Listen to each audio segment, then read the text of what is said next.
Bismillahirrahmanirrahim. Assalamualaikum warahmatullahi wabarakatuh. Very good morning for all of us. Selamat pagi.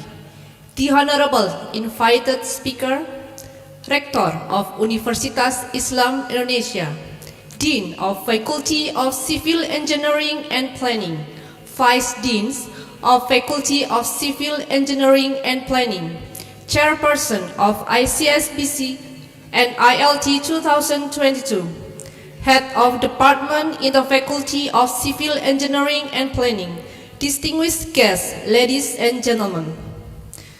Welcome to the International Conference of Sustainable Built Environment and Konferensi Nasional Inovasi Lingkungan Terbangun 2022. This program is hosted by Universitas Islam Indonesia in collaboration with Yamaguchi University, Japan, University Kebangsaan Malaysia, Malaysia, Research Center for Islamic History, Art and Culture, Turkey, Hochschule Kn-Ilt, University of Applied Science, Germany, University of Hawaii at Manoa, United States, and Badan Riset dan Inovasi Nasional Indonesia.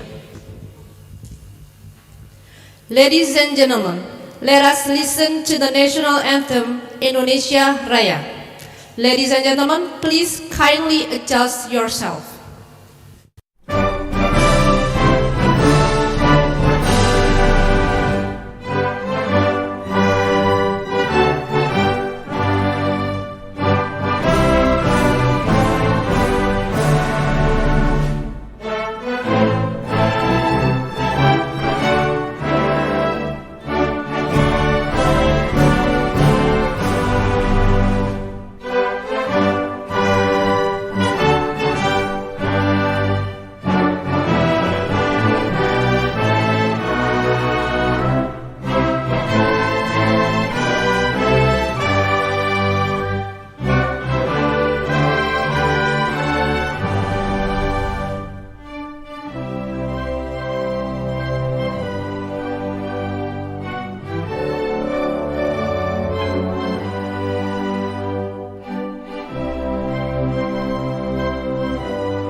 Please be seated.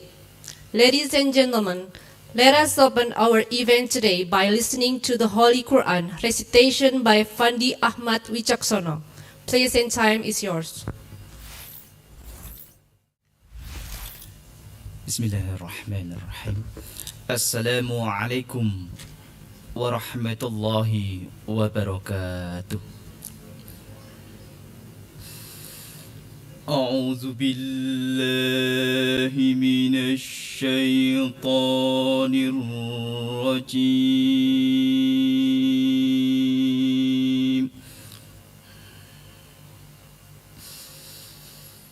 بسم الله الرحمن الرحيم.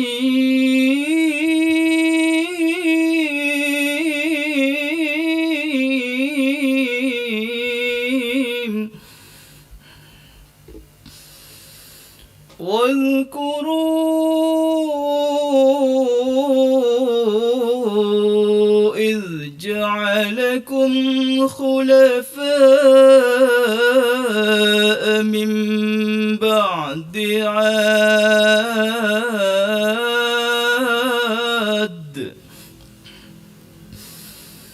من بعد عاد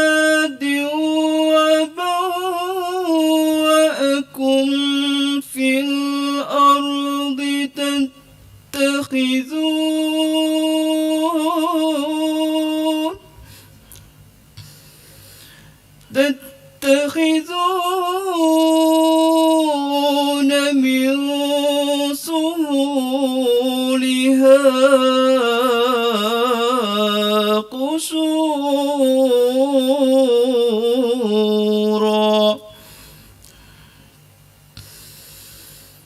من سهولها قصورا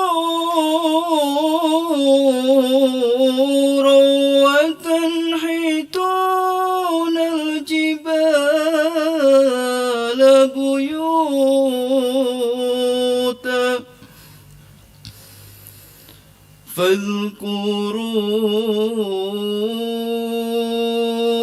فاذكروا آلاء الله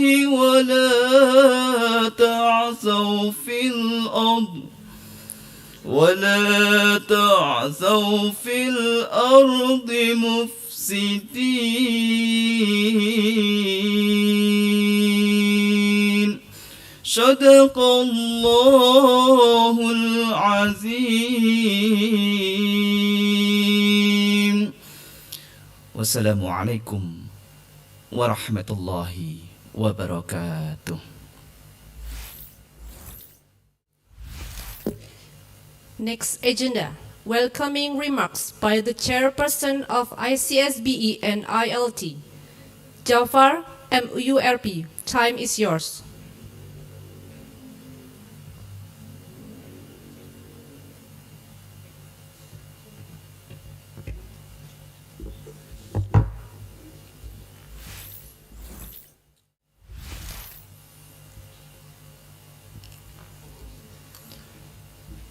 Assalamualaikum warahmatullahi wabarakatuh.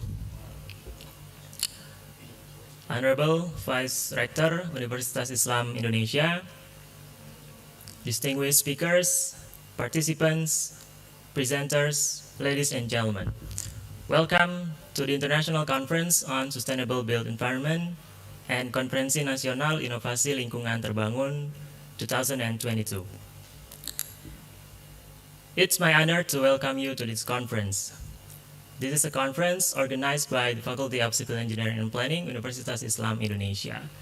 Both conferences usually organized every 2 years alternately. The first edition of ICSBE was in 2010 and then followed by the edition of 2012, 14, 16, and so on. While for the Kn-Ilt, the first edition was in 2009 and then followed by the edition of 2011, 13, 15, and so on. This year is a special edition. We organize both conferences at the same time, or we can call it the joint conference. These conferences provide a forum and opportunity for academics, students, practitioners, study centers, as well as government and private institutions to share ideas, knowledge, experience, as well as exchanging information about the study about environment and built environment and disaster risk management. One of the main aspects of realizing sustainable and resilient development is disaster insight. The significant impact of hazards that have the potential in causing disasters, coupled with climate change, affected the environmental conditions across the globe, including human society, triggering the increase of human modification in social daily life and infrastructure. As integral elements, research and innovation activities play an essential role in reducing risk and building human behavior and environmental system. Facing this issue, nowadays all the countries in the world addresses environmental impact in line with disaster insight by investigating challenges and strategy to prepare for the future sustainable and resilient development. Some approaches such as green building, life cycle assessment, ecosystem, etc. have been applied in several cities in reducing emissions and waste production by using green and smart materials. The topic challenges and strategies to prepare for the future sustainable and resilient development raised as the main theme of the conference this time is very relevant to the condition outlined earlier. As academics and practitioners, we should be at the forefront of thinking about this problem. Ladies and gentlemen, in this edition, we received more than 120 submissions for ICSBE and more than 40 submissions for Kn-Ilt. After undergoing review process, in the end, around 85 manuscripts are ready to be presented in this conference. This conference is supported by several university partners, such as Yamaguchi University, Japan, University Kebangsaan Malaysia, University of Hawaii at Manoa, USA, Anhalt University, Germany, Research Center for Islamic History, Art and Culture, Turkey, and National Research and Innovation Agency, Indonesia. Last but not least, I would like to express my sincere gratitude to the invited speakers as well as the participants for joining and sharing ideas, knowledge, and friendship in this occasion. And most important, I would like to extend my appreciation to the organizing committee, editors, scientific committee, and reviewers for all the hard work. We do hope all participants are going to enjoy the conference in terms of both in academic as well as the social atmosphere. Thank you. Assalamualaikum warahmatullahi wabarakatuh. Thank you very much for the warming, welcoming remarks. Ladies and gentlemen, now please join me to welcome the Vice Rector of Partnership and Entrepreneurship, to representing the Rector of Universitas Islam Indonesia, to deliver the speech, officially open the ICSBE and ILT 2022. Dr. Wiryono Rahajo, please welcome. Thank you. Assalamualaikum warahmatullahi wabarakatuh. Good morning, selamat pagi. Honorable Dean and Vice Dean and all the management chairs of the Faculty of Civil Engineering and Planning, honorable invited speakers, Professor Hiroyuki Sakakibara, Dr. Elidos Ertugrul, Professor Carl Kim, Professor Nicole Uchrich, Professor Siti Rozaima, Professor Widodo Brontowiono, and Dr. Ajeng Arumsari, and all the distinguished scholars, participants of the 7th International Conference on Sustainable Built Environment. First of all, let us thank God for our health He provides and the opportunity to attend this event. We are sorry for missing our rector, Professor Fathul Wahid, who's supposed to deliver this opening message. He is unable to join us in this event because of other university engagement. So I'm speaking in his behalf. International Conference on Sustainable Built Environment, ICSBE, was first initiated, if I'm not mistaken, in 2010 by the Faculty of Civil Engineering and Planning of Universitas Islam Indonesia. So I'm very happy that we can maintain this conference once every 2 years. The name of this conference clearly shows that sustainability is the main concerns, the main topic that we want to address. We certainly should not get bored listening to the word sustainability, because understanding sustainability is part of disaster preparedness.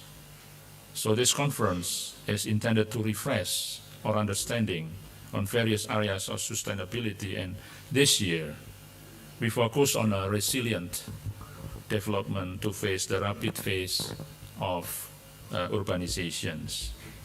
We know that more than half of people on Earth live in urban areas today. The United Nations Development Program, UNDP, says that almost 2/3 of humanity will be urbanized in the 2050.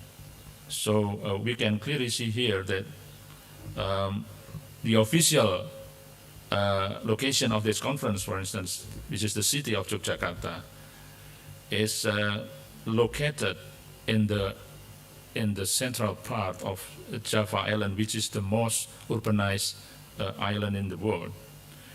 We have been facing this rapid pace of urbanization since early 20th century, and we need innovations on resilient development to ensure our future survival. We hope this conference can be a good event of sharing ideas among scholars on how we can face the global challenge of managing the rapid pace of urbanizations. I would like to thank all the invited speakers for investing the valuable time to contribute to this conference. Thank you also to the organizing committee who have worked very hard to make this event possible. By reciting Bismillahirrahmanirrahim, I officially open this conference. Thank you very much. I hope you all have a very productive conversation today. Wassalamualaikum warahmatullahi wabarakatuh. Thank you very much, Dr. Wiryono, for representing our rector to deliver the speech and to open officially ICSBE and ILT 2022. Ladies and gentlemen, next we would like to invite all the guests and all the participants of ICSBE and ILT 2022 to have a virtual photo session. And for the photo session, we would like to invite you all to turn on your camera.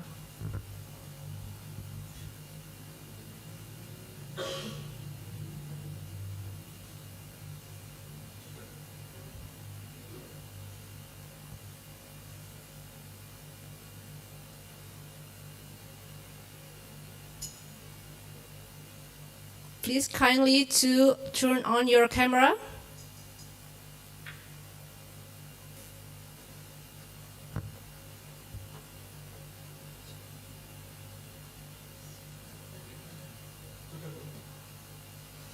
Okay, ladies and gentlemen, that was the photo session. Now the time for a plenary session. Let me introduce to our moderator today. Our moderator today is Dr. Joni Aldila Fajri that will conduct plenary session. To Dr. Adila, time and place is yours.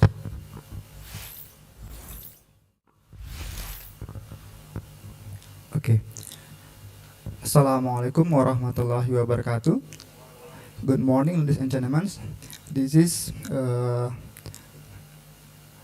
our honor to present the 7th International Conference Build and Event, and also joining with the Konferensi Nasional Inovasi Lingkungan Terbangun 2022 with the theme of challenges and strategies to prepare for the future sustainable and resilient development.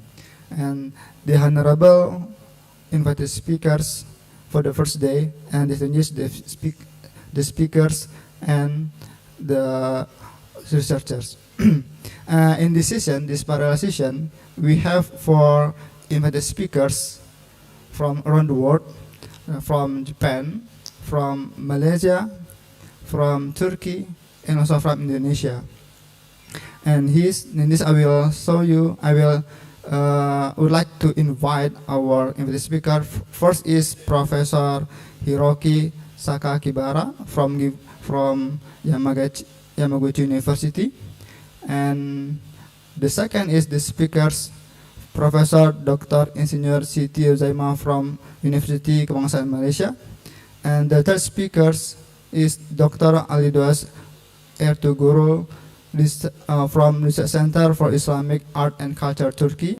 And the last is Dr. Ajeng Arumsari from National Research University and Agency, Indonesia. And for this session, this presentation, the first speakers will be Professor Hiroki Sakakibara. I would like to invite Professor Sakakibara. Is it? Okay. Can you hear me? Okay, can you hear me, Prof? Okay. Okay. Good morning, Okay. Prof. Ohayou Good morning. gozaimasu. Yeah. Thank you very much. Okay, Yes. I would like to introduce Professor Hiroki Sakakibara. He is a postgraduate professor of science and technology at Yamaguchi University, Japan. and he received the bachelor degree in civil engineering in 1995 and master science in applied system science in 1997.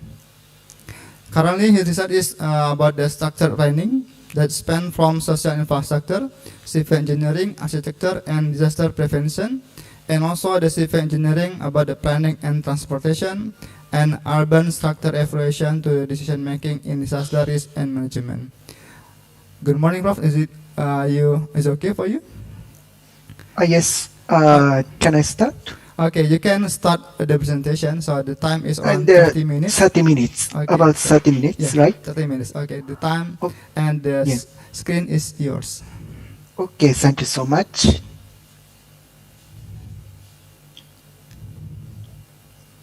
So, Dr. Johnny Adira Fajiri, thank you very much for your introduction.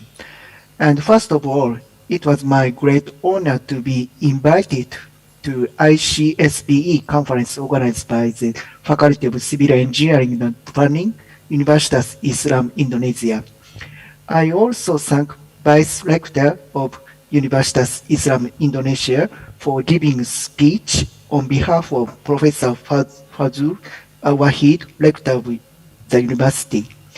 I also appreciate the kind arrangement by Mr. Jafari and Dean Ilya Fajar Maharika.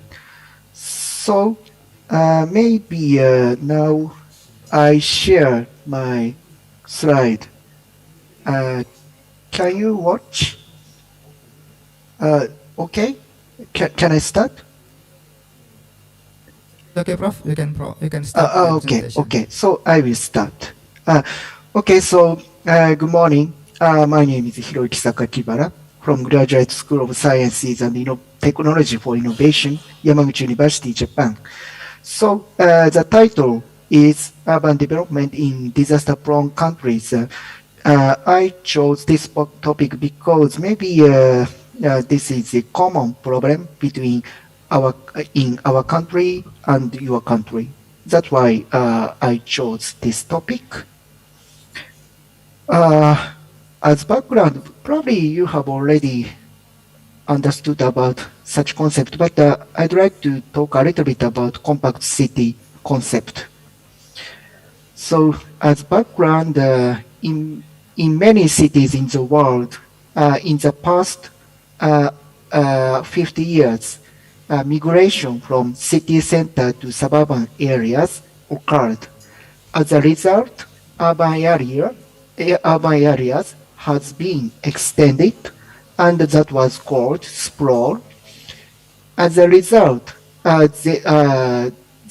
now we are facing some problems such as decline of central district or residents' dependence on private car use and difficulty in public transportation management. And as for Japan, our country, we are, as you know, we are facing a population decreasing phase. And also, now we are in super aging society. Actually, now the proportion of elderly people in Japan is almost 30%. Here, elderly people means over 65 people. The proportion of such people is almost 30% in Japan. So now Japan is super aging society. Aging can cause some problems in urban planning or transportation planning. For example, actually, when people become old, they feel difficulty in driving cars. So, and sometimes elderly people can cause traffic accident. So in Japan, police encourage elderly people to return their driver's license, but actually, especially in rural area, they feel difficulty in moving without private car. So that is also a big problem. And of course, we have environmental concerns such as reducing CO2 emission, or we also have some fiscal constraints. For example, the cost for maintaining infrastructure. For solving such problems, uh, we need the concept of a compact city. That is, the concept is small urban area with high population density, and public transportation can play a central role in compact city. And here I show some possible advantages. For example, load or environment can be reduced, and people who don't have a private car can move easily. And this is a kind of adaptation to population decreasing society. However, the problem is how to realize it. In case of Japan, government established institutional scheme for realizing compact city. That is called Land Use Adjustment Plan and Public Transportation Network Formation Plan. And in today's topic, I want to focus on the left one, Land Use Adjustment Plan. This is a plan for concentrating population and urban functions into central area. Here, urban functions means commercial, medical facilities, or schools, or such or local government, such functions. And in this plan, we have to specify urban function promotion district and residential promotion district. I want to talk a little bit more about residential promotion district. This means this is a district where government encourage people to live. So government encourage people to live in residential promotion district. That is the framework of our planning system for compact city. So this is the basic information on the situation of Japan. And now I move to disaster-related issue, directing residents to areas with low disaster risk. Actually, this is a newspaper on flood disaster in 2020. On July 3rd, in 2020, flood disaster occurred in one region in Japan. And this is a newspaper article reporting the disaster. You can see there is a big river here, and the city is inundated. So, and the name of this city is Hitoyoshi City. So, as a result of heavy rainfall, this city center was inundated, this area. On the other hand, local government have already prepared flood hazard mapping even before the disaster. This is a map. This is flood hazard mapping. Actually, I show this photo, and as for this photo is taken from this direction, maybe from here to this direction, and this is river. So actually, in reality, this area was inundated. What I want to say is the inundation was predicted before disaster. According to some simulation, some experts expect this area can be inundated. And actually, this area was inundated. So we can say such inundation was predicted in advance. Based on such situation, you may have a question like that. If you know that there is a risk of flooding, if you know that there is a risk of flooding, why don't you avoid living in such area? So Actually, we know we had information about inundation, so potentially we can avoid living in such risky area. Probably, Japanese government also consider in such a way. This is a government policy on establishment of residential promotion area. This is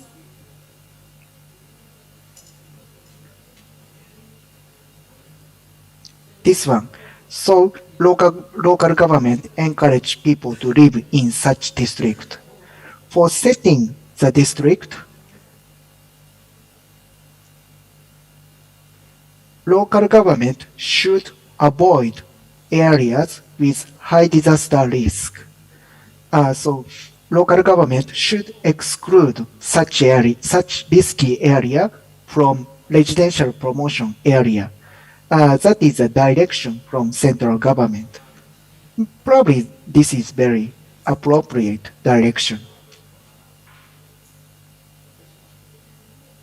And as example, I'd like to show the case of our hometown. This is a land use adjustment plan of my hometown. In this map, red area represents a residential promotion area.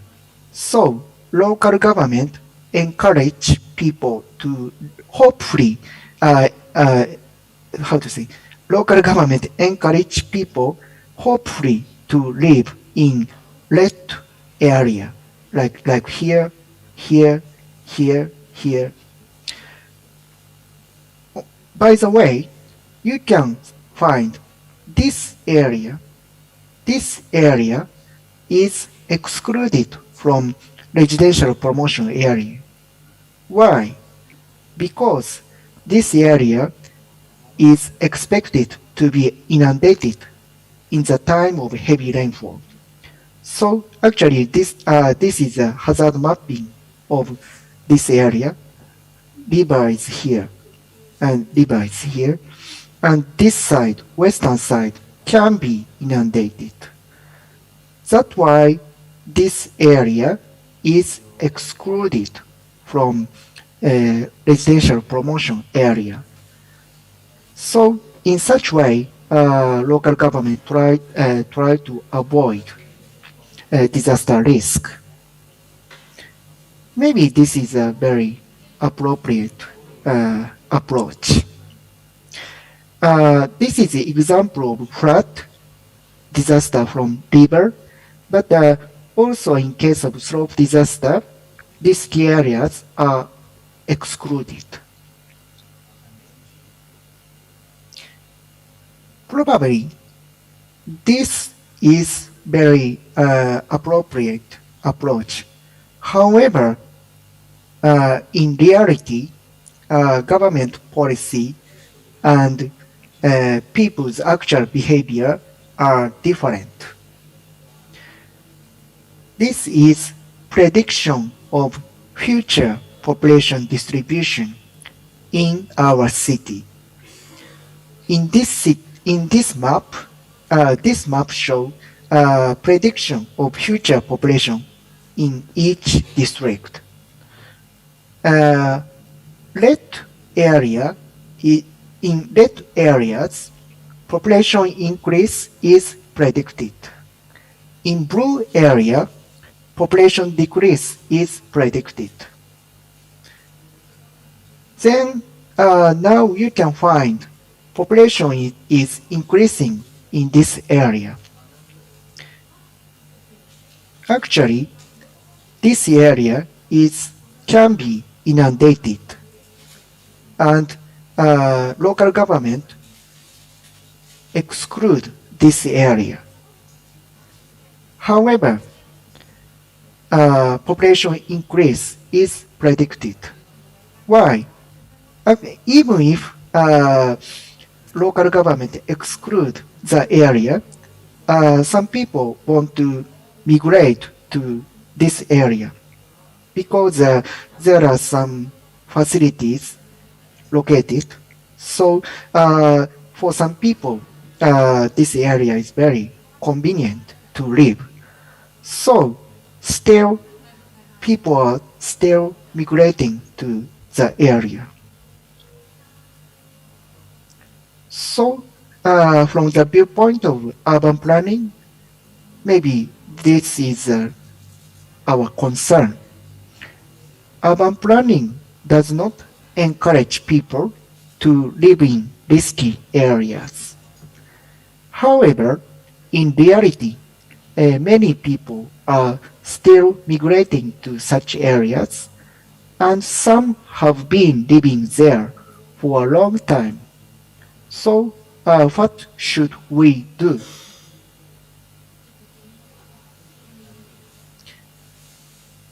Now, I'd like to introduce our past study. The title is Empirical Analysis of the Reference Point Effect in Residential Choices and the Risk of Slope Disasters. Actually, we tried to understand about people's choice. We conducted some online survey. So this is introduction. In order to avoid the loss of lives from natural disaster, it is necessary to control land use appropriately. However, in the actual residential choice, context of each person may affect the decision.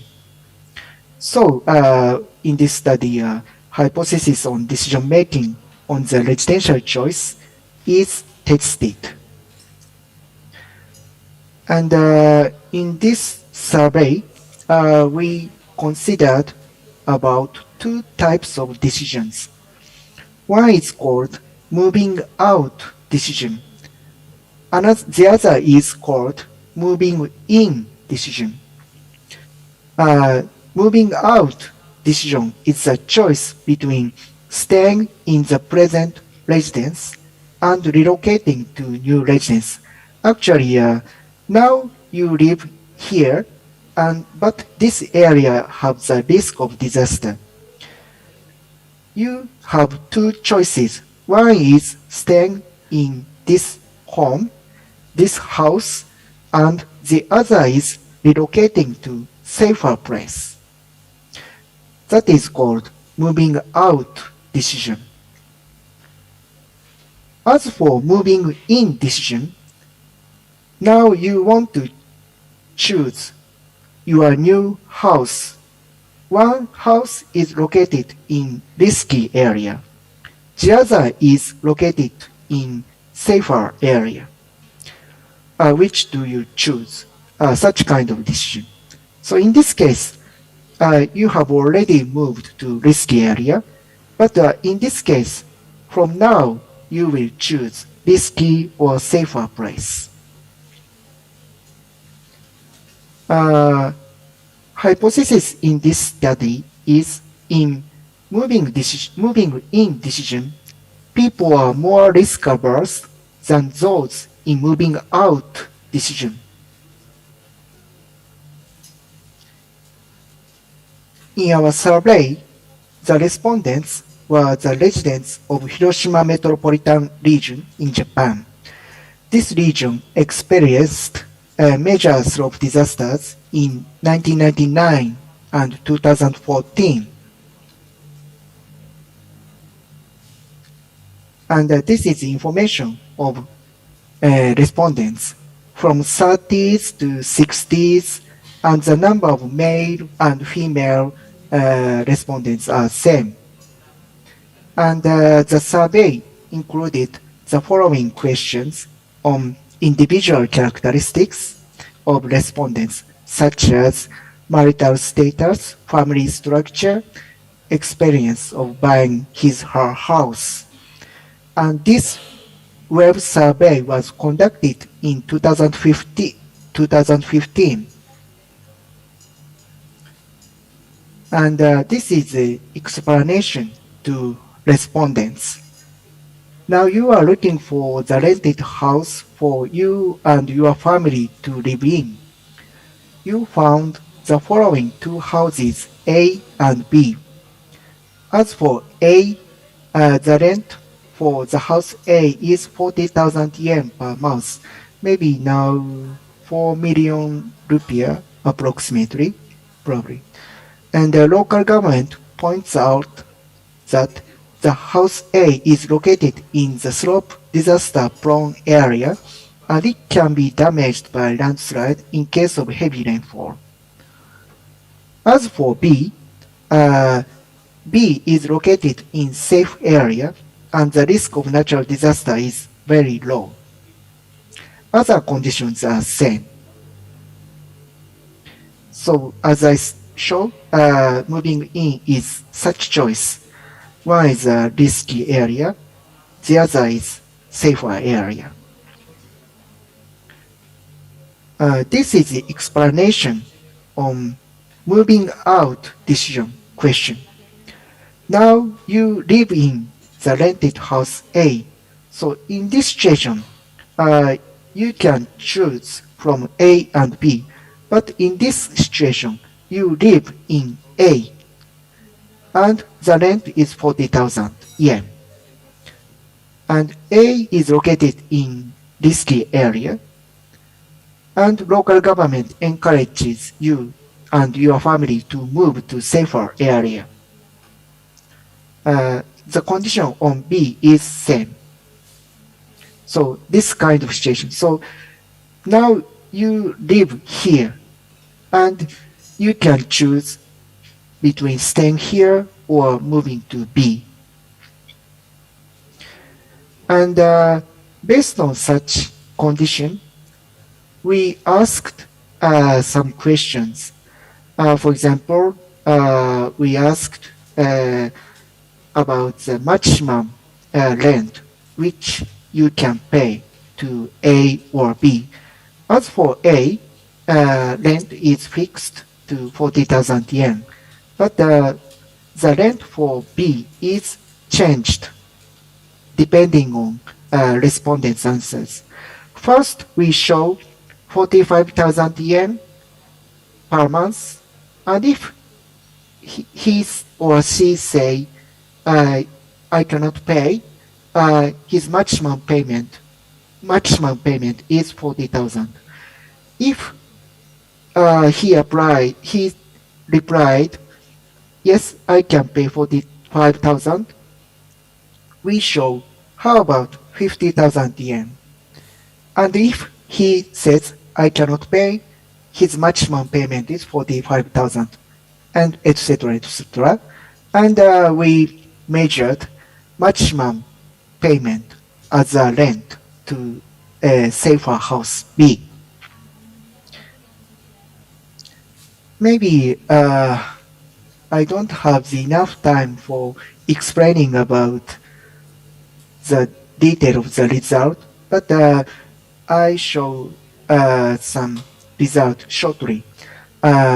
This is a relationship between the presented rent of the house B and the number of respondents choosing the house B. If the rent of B becomes more expensive, less people choose B. So this graph shows such relationship. At the beginning, everyone chooses B because B is safe. But if the rent of B becomes more expensive, some people will choose A or some people will stay A. So, and this is moving in decision, and this is moving out decision. Obviously, they are different.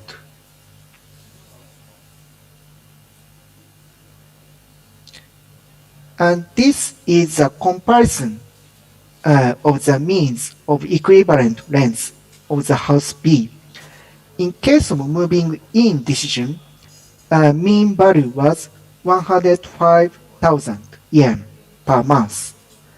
On the other hand, in case of moving out decision, mean was 70,000 yen per month.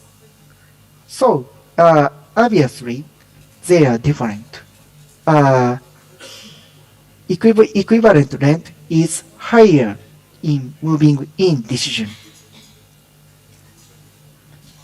We also checked the difference between older people and younger people, or married people and single people. I consider such kind of people's behavior can be explained using prospect theory. Our decision making can be explained by using the value function shown here.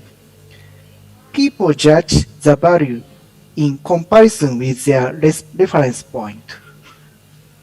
They expect some improvements from the reference point.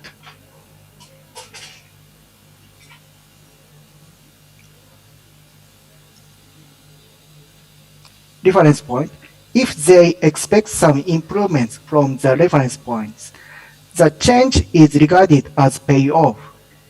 If they expect some disimprovement from the reference point, the change is regarded as loss.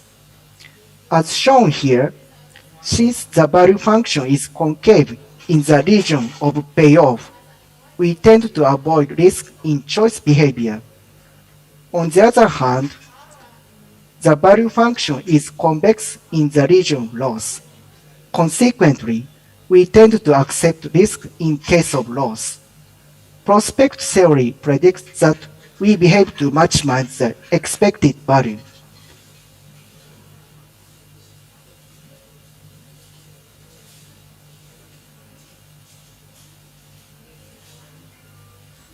Sorry. In moving in decision, the reference point is the status where they live in the present residence. In this figure, it is assumed that the relocation from the present residence to the house B, A or B will improve the quality of life of the person. The expected value of the house B is higher than that of the house A, and the house B tends to be chosen. So in this case, house B tends to be chosen. But in case of moving out decision, differently from moving in decision,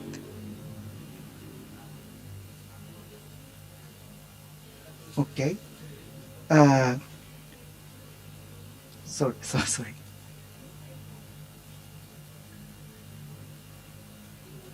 Differently from moving in decision, reference point is the status where they live in the house A. Here, the relocation from house A to the house B is regarded as loss. Since the value function is convex in the region of loss, the expected value of the house A is higher than that of the house B, and the house A tends to be chosen. So, and I show some suggestions, for example, moving in decision corresponding to the decision making for choosing new residence. So in such case, a provision of the information on disaster risk can contribute to control the new location to the risky area. On the other hand, in moving out decision, in such case, information provision may not be enough. We may need some other more active policy. And here is the conclusion, but maybe time is not enough, so I will skip this slide. And finally, I'd like to show this figure. In this figure, horizontal axis represents convenience, vertical axis represents disaster risk. Maybe districts in the city can be categorized into 4 groups. One is convenient and safe district. This is inconvenient and risky districts. if we compare this type of districts and this type of districts, probably all of us prefer to live in such area. However, how about this kind of area or this kind of area, safe but inconvenient districts and convenient and but risky, this convenient but risky districts? This is especially problematic. What we can do? One possibility is by development or transportation network, this area can be changed from this region to this region. Another possibility, by taking some disaster risk mitigation activities, these kind of districts can be changed to this kind of districts.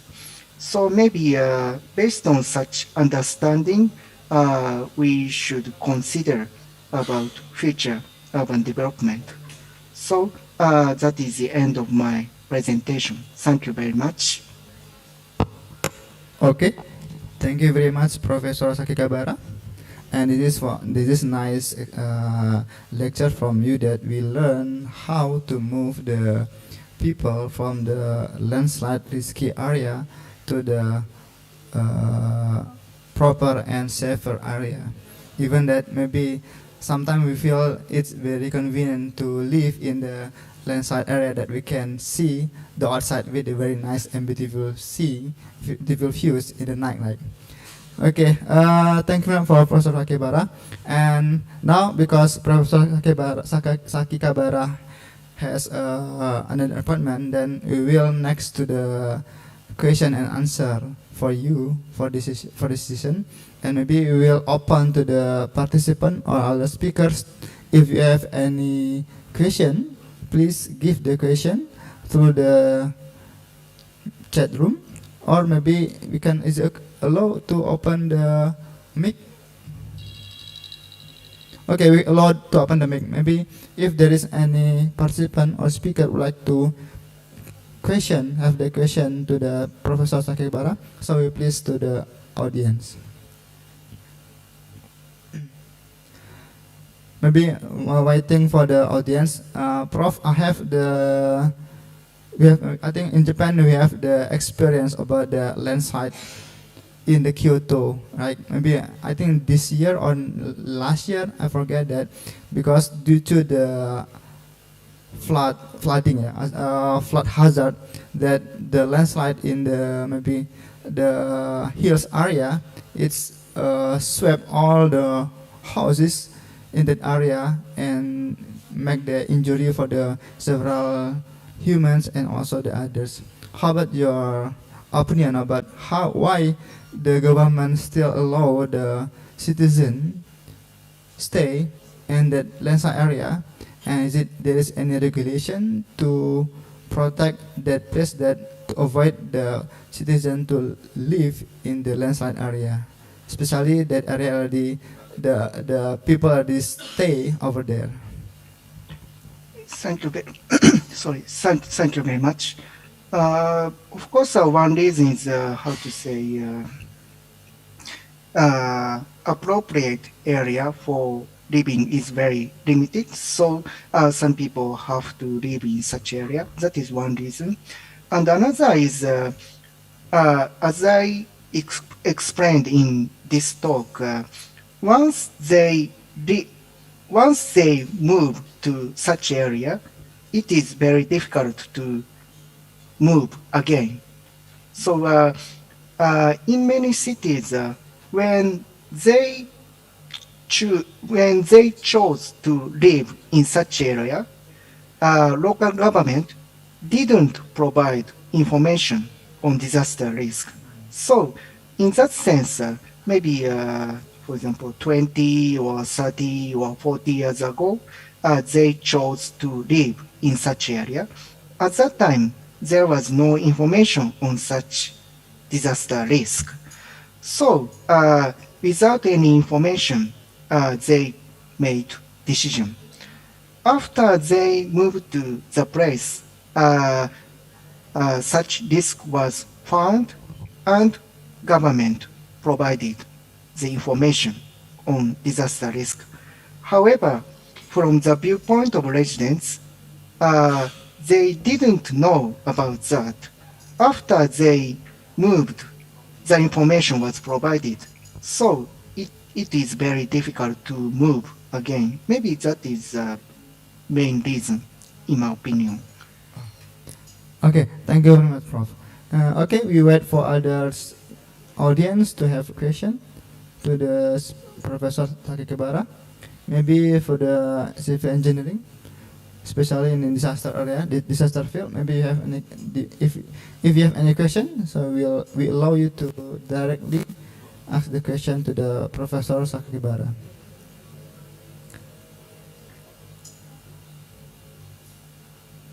So, and also, Prof, another one. How about uh,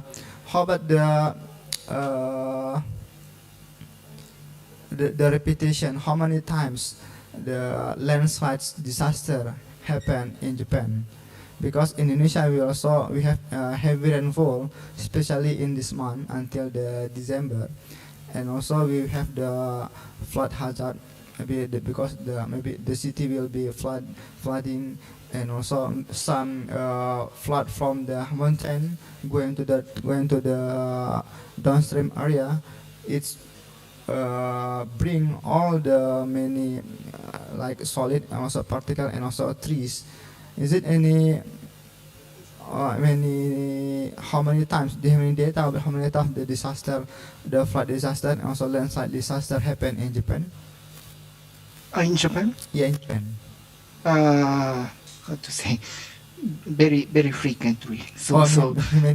Actually, yes. We also have rainy season. Actually, our rainy season is June, and in June, sometimes we experienced heavy rainfall, and also in August or September, typhoons come to Japan, and typhoon also cause heavy rainfall.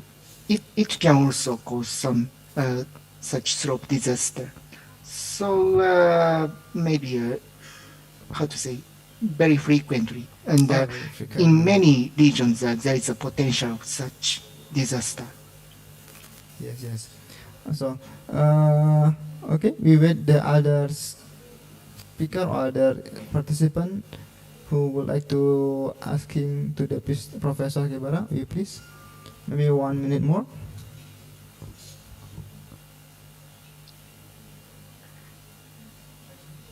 Maybe someone raise hand.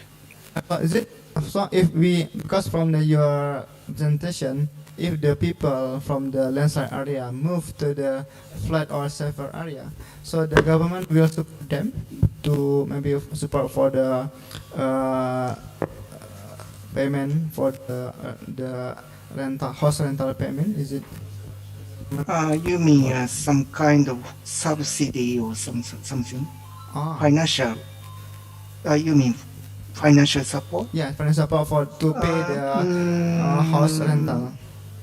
Not necessary. So, for example, how to say, if they residents take some measures, I mean, for example, reinforcement of their houses or something, there is some subsidies. But as for movement, basically providing information and encouraging people to move. Yeah.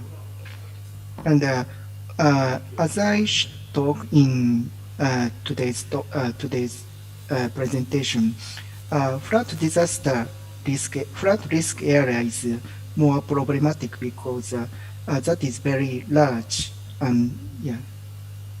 Yes. Okay. Thank you, man, Professor Sakibara. I think this is for your time because the time is already finished, and we're very happy for you to give the presentation in our conference. Thank you so much for your invitation to the conference. Okay, I think the audience, from the from the host would like to say something? Oh, there is some question, Prof. Okay, please the audience from our chef from our. Okay, please, Mr. Jafar from chairperson. Okay, thank you, Prof. Hiroyuki Sakakibara, for the presentation, and it's an honor for me to have you in this conference as well. I have some questions, maybe only one question. So basically, when you're presenting your material, I thought that it's only in Indonesia that we have some problems like that, when we have to move people from like disaster-prone area, and then they are such as resistant to be moved, and you know, this is like really not related to engineering problem, right? Because it is more social problem like that. So do you think that we will face like the same problem in every country? For example, in Japan, in Indonesia, or other, even in developed country, do you think that we will face the same problem like that? I think so. Potentially, in many countries, maybe people are facing this kind of problem, especially in Asian countries, including Japan and Indonesia. Generally speaking, Asian countries are facing many types of disaster risks, such as flood or slope disaster, or some other disasters such as tsunami or other disasters. So I think this is a common problem, especially in Asia. So that's why I chose the topic in today's presentation. Yes. Yes, because like in Indonesia, especially in Yogyakarta, near our campus, we have volcanoes. We have volcanoes Oh, here, yes, and I know, most of yeah. people like live near the surrounding of Merapi. So when we try to move them to safer area, most of them are resistant, and after we move those people, and after sometimes they come back to their old houses again. So I think, yeah, I agree with you that in Asia mostly we have the same kind of problem. Yeah. Okay, thank you, Prof. Hiroyuki Sakibara. You're Okay, welcome. thank you very much for Professor Sakibara.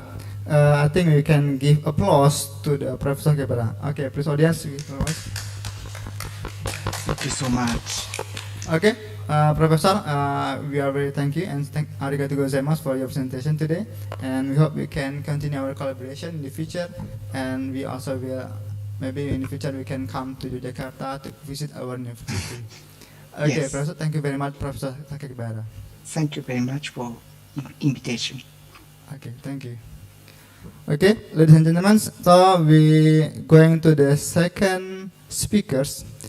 From the rundown, we have the speakers from University Kemasyaran Malaysia, Professor Dr. Insinyur Siti Rozaima. So we would like to invite Professor Siti Rozaima to come to the screen. Please, Professor Siti Rozaima. Good morning, Professor. Assalamualaikum. Good morning. Can you hear me? Okay, can you hear my voice, Prof? Yes, clearly. Okay, is it okay? My voice is also clear? Yes, just a little bit small, your voice. Yeah, because I'm online from Saudi Arabia now. So From Saudi in the Arabia. hotel. Yes, that's right. So it means this now is uh, early morning for you, right? yeah, it's about 5 a.m., coming to 6 a.m. Okay, sorry. Thank you, Prof. Alright, Zaima, for okay. your time to be our presenters, our speaker now. Okay, please allow me to introduce you to our participant, that Professor Dr. Insinyur Siti Rozaima Sheikh Abdullah is the one of professor in Department of Chemical and Process Engineering, Faculty of Engineering and Built Environment, University Kebangsaan Malaysia, and his field is chemical engineering, and also he obtained the PhD You came also in the field of wastewater treatment, process control, fuzzy logic, and neural network in 2000. And I have your CV, very lot of publication and also high English corpus. I think I cannot involve all your publication.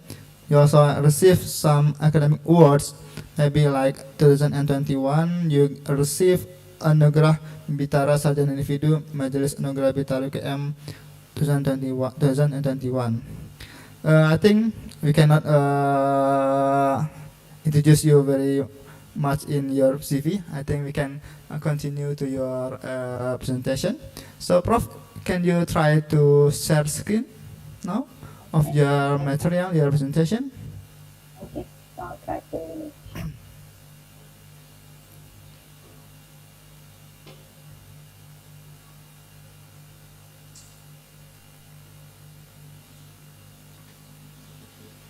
Can you see the slide now? Okay, we can see your presentation now, Prof. You can check your voice now. Is it okay? Your voice? Okay. Is it okay? So it's still clear? My voice is still clear? No, it's not better. It's not better now. Oh, better. Okay. Better. So I'll try to to make sure that it's the voice is clear. Okay. So can I start now? Okay, Prof. Okay. So we can start. So the screen is yours. Please start your presentation. Thank you. Okay. Thank you very much, Mr. Chairman. Okay. So I would like to thank University Islam Indonesia for inviting me to give a speech on this topic, wastewater management, shifting paradigm from treatment to resource recovery. Okay,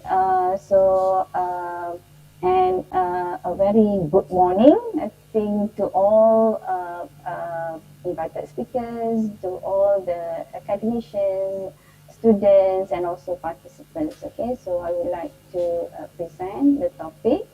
So I will start, right away, on this. So basically, these are the my presentation outlines. Okay, so I will start. Just to briefly. What does this waste means? The types of waste. How this. What is the fate of this waste and how it will impact. Our life or environment. And then basically I will go to this waste audit and management. So basically, nowadays, if you have any waste, you will try to determine how much the waste is coming out from any process or any activity. Then we try to minimize it, and of course, we try to recover something, instead of just for treatment, but we try to get something of it, so that will be the waste recovery and treatments, and I'll briefly introduce on this green technology. So basically in our life, in supply chain, we start with this material planning, to get all the sources, resources, and then of course, will be passed through the manufacturer, to produce the product that we want, and of course, it will involve, on this procurement, warehouse, distributions, and of course, until it goes to the clients, to the customers, then it will basically come to the end of the life, of the products, then of course, some of the products can be repaired, recovered, and so on. But sometimes, it will be done to the environment, So basically, all this, we can basically know that these are the cycles, of a product, So from the supplier until we reach us as a consumers, we use it, and most of the time we dispose, or released to the environment. Okay, so and we can see that basically, okay, any activities, for example, from the industries, okay, or from even from house, residential house, and so on. Okay, so there are many types of waste, okay, coming up from all these activities, okay, and these waste, okay, can be categorized, okay, as gas, liquid, or solid. That is the simple category of waste, okay. So and of course, okay, there's some terms, okay, that we use, okay, to identify whether we call that one as domestic waste or municipal waste, okay. And sometimes nowadays, okay, there's terms, okay, they use emerging contaminants or micropollutants, okay. And also nowadays, okay, we know that microplastic is another issues, okay, that we are facing on, okay. And all these ways, okay, okay, we can see that it's end up to environment, okay. So we are in the environment, okay, the ecosystem itself, okay. So, and of course, okay, if you want to look more details, okay, so basically the this waste or wastewater, okay, what's inside this one, okay, so whether we can categorize as organic or inorganic, okay. Maybe it contains the hydrocarbons or heavy metals, or whether it is toxic or non-toxic, okay. So of course, okay, the toxicity or the hazardousness of the waste, okay, it basically characterized in terms of ignitability, corrosivity, reactivity, or toxicity. And we can also categorize, okay, classify that one as a biodegradable or non-biodegradable, okay. So mostly food waste, okay, known as biodegradable, okay. Or of course, like plastic, okay, nowadays, as I mentioned just now, microplastic, okay, is another issues coming on, okay, with all these emerging contaminants, okay, micropollutants from our daily usage of pharmaceutical or personal products, okay. So, so that one is normally non-biodegradable or is hardly to be degraded. Or we can also categorize into chemical or biological waste, okay. So, so we can see that all the activities, okay, all activities from the industries, from houses, okay, from offices, okay. So all the ways, okay, whether to air, okay, whether to the water or to the land, okay. So it will down into on the earth, okay, and especially for the water, okay. So at the end, okay, it goes to the rivers, then and finally, okay, to the sea, okay. And of course, okay, all this water, okay, sometimes we use this water for our consumption as well, okay. So we can see that all the impacts finally will be to us, okay, humans, okay, that lives into the inside the ecosystem itself, okay. So although sometimes we think that, oh, it's nothing to do with us, okay, that pollution is far away and so on, but in for sure, okay, whether we face it or our new generation will face it, okay. So the pollution in future. So these are the some impacts, okay, basically that we can notice, okay. These are some examples, okay, due to oil or hydrocarbon pollutions, okay, will impact to the humans, okay, to the animals, okay, and to the environment itself. So and the one that I showed just now is it's for toxic things, okay, toxic oil and grease, okay, hydrocarbons and so on. But okay, like industries, okay, like food industries, agriculture, aquaculture, okay, normally they release nutrients, okay. So nutrients we don't categorize it as toxic, okay. But if it is in excess, okay, they will spark these eutrophications, okay, in the environment, and of course, okay, if it is not controlled, of course, okay, it will end up with these algal blooms, okay, and of course, okay, it will pollute our water resources, okay. So, and of course,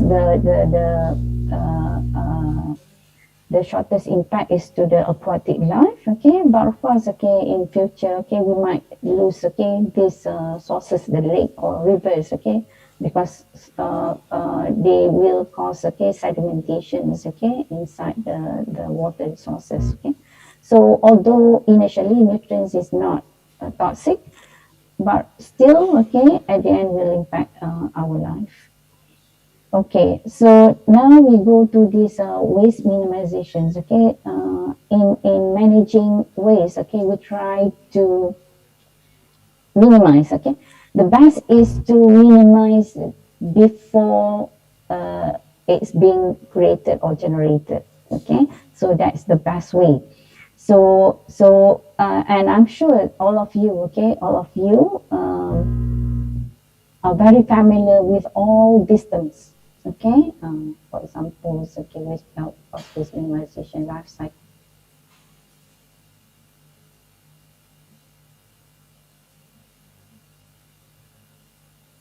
To have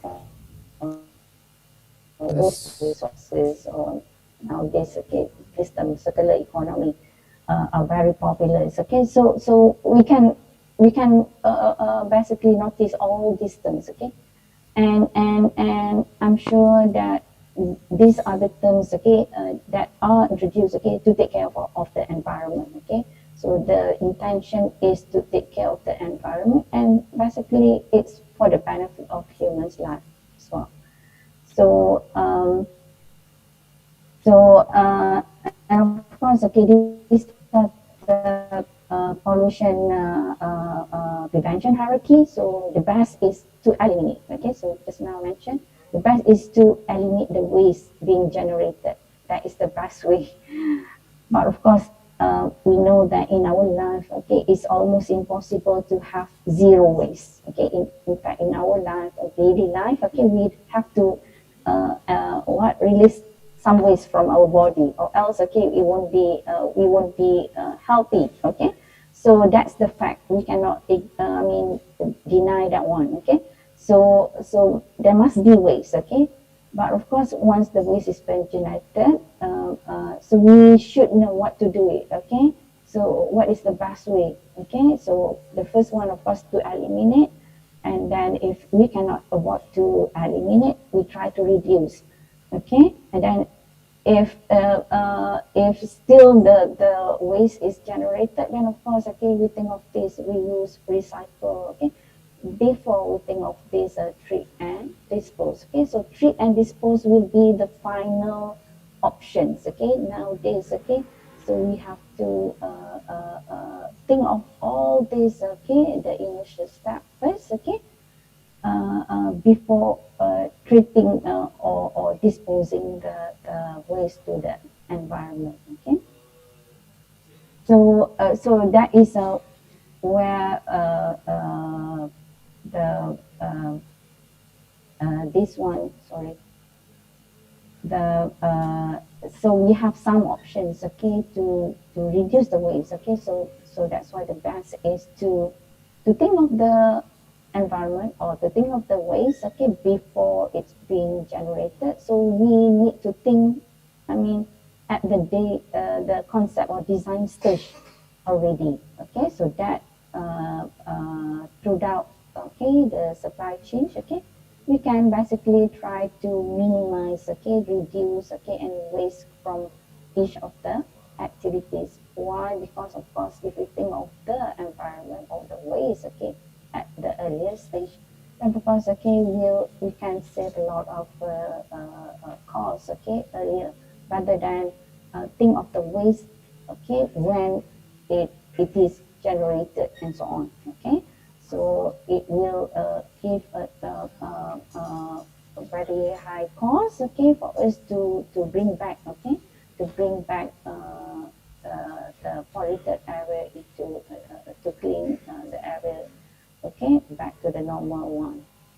So so that's why, okay, we need to think of this, okay, to recover, recycle, reuse, reclaim, or reduce, okay. So these are the terms that we always put inside our minds. So this is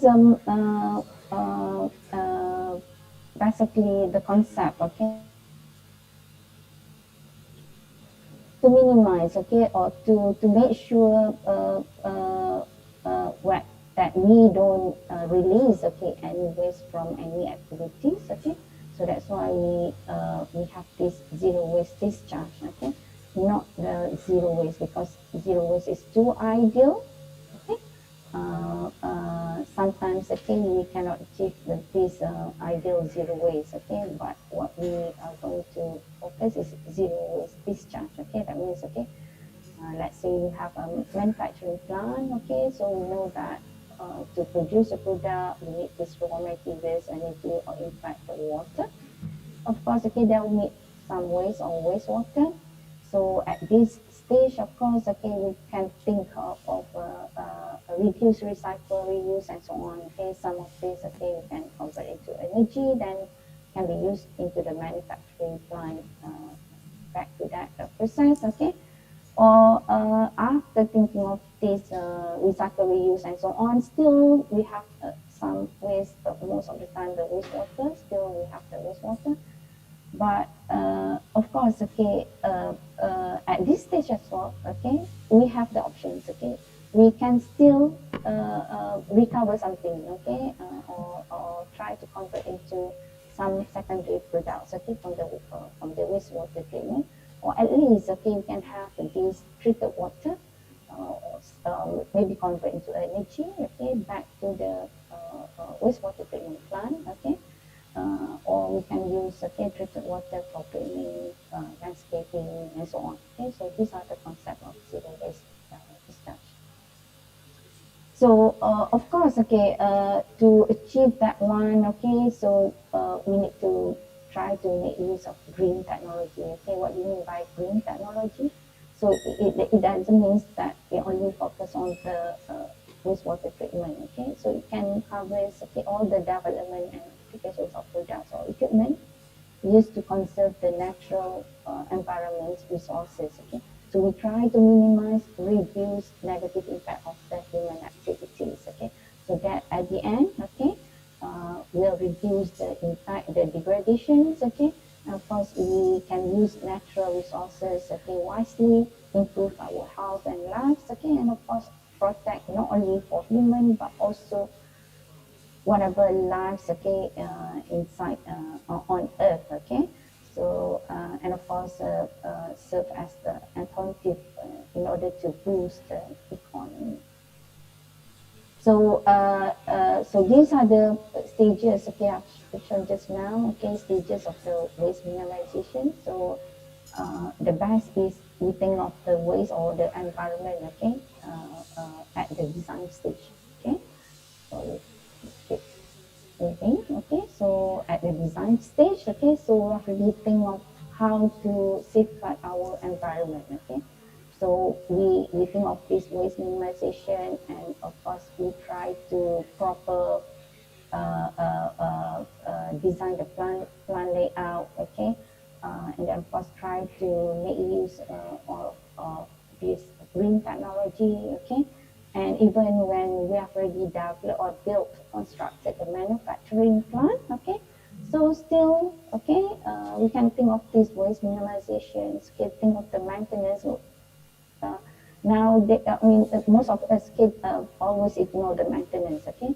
So, but it's very important because when the equipment is not functioning well, of course, they will generate more waste, okay? And housekeeping, basically, housekeeping, make sure the liquid, okay, is not mixed with solid waste and so on, okay? So waste separation is very important. And of course, use the energy and water wisely. Why? Because if you use more water, more wastewater coming out from the manufacturing plant. And of course, okay, at the treatment stage as well. So you can basically try to think of this waste minimization, okay, and then reuse water, okay, and also if you come up with some biosolid, try to convert it to some potentials like fertilizers or any of the animal feeds, okay, and sometimes, okay, we can also harvest for energy. So these are the stages, okay. In each stage, okay, we need to think of this how to minimize the waste. Okay, so and of course, okay, whenever you have the waste, okay, most of the time, okay, because we have the environmental regulations, okay, so that's why that makes or force is to treat the waste, okay, so that is the mind, okay, the what we always expect. We need to treat this waste because we need to comply any regulations, okay. But before we treat the waste, okay, we need to think what's the waste, okay, whether it is in liquid, in solid, okay, or even in gas, okay. So and we can categorize it whether it is toxic or non-toxic, or it only contains nutrients, okay, or whether it is concentrated or dilute, or it contains suspended solid, okay, whether it is biodegradable, okay. So all these, okay, we need to think, okay, what are the wastes coming up from the activities, okay, and then after that, then we can propose, okay, how to handle it. So and of course, just now already mentioned some of the elements, okay, inside the waste, okay, can contain the emerging contaminants or even the leftover of pesticide, fertilizers, insecticides, okay. And normally we know that we normally represents, okay, our pollutions in terms of COD, DOD, or we can also have these heavy metals, okay.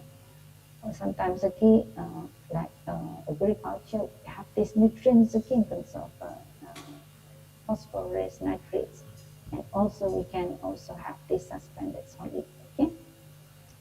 So and of course, okay, if we think, okay, the nutrients, okay, it's initially we use it for our benefits, okay, but what when it is being used in excessive, okay, it will be released to the environment.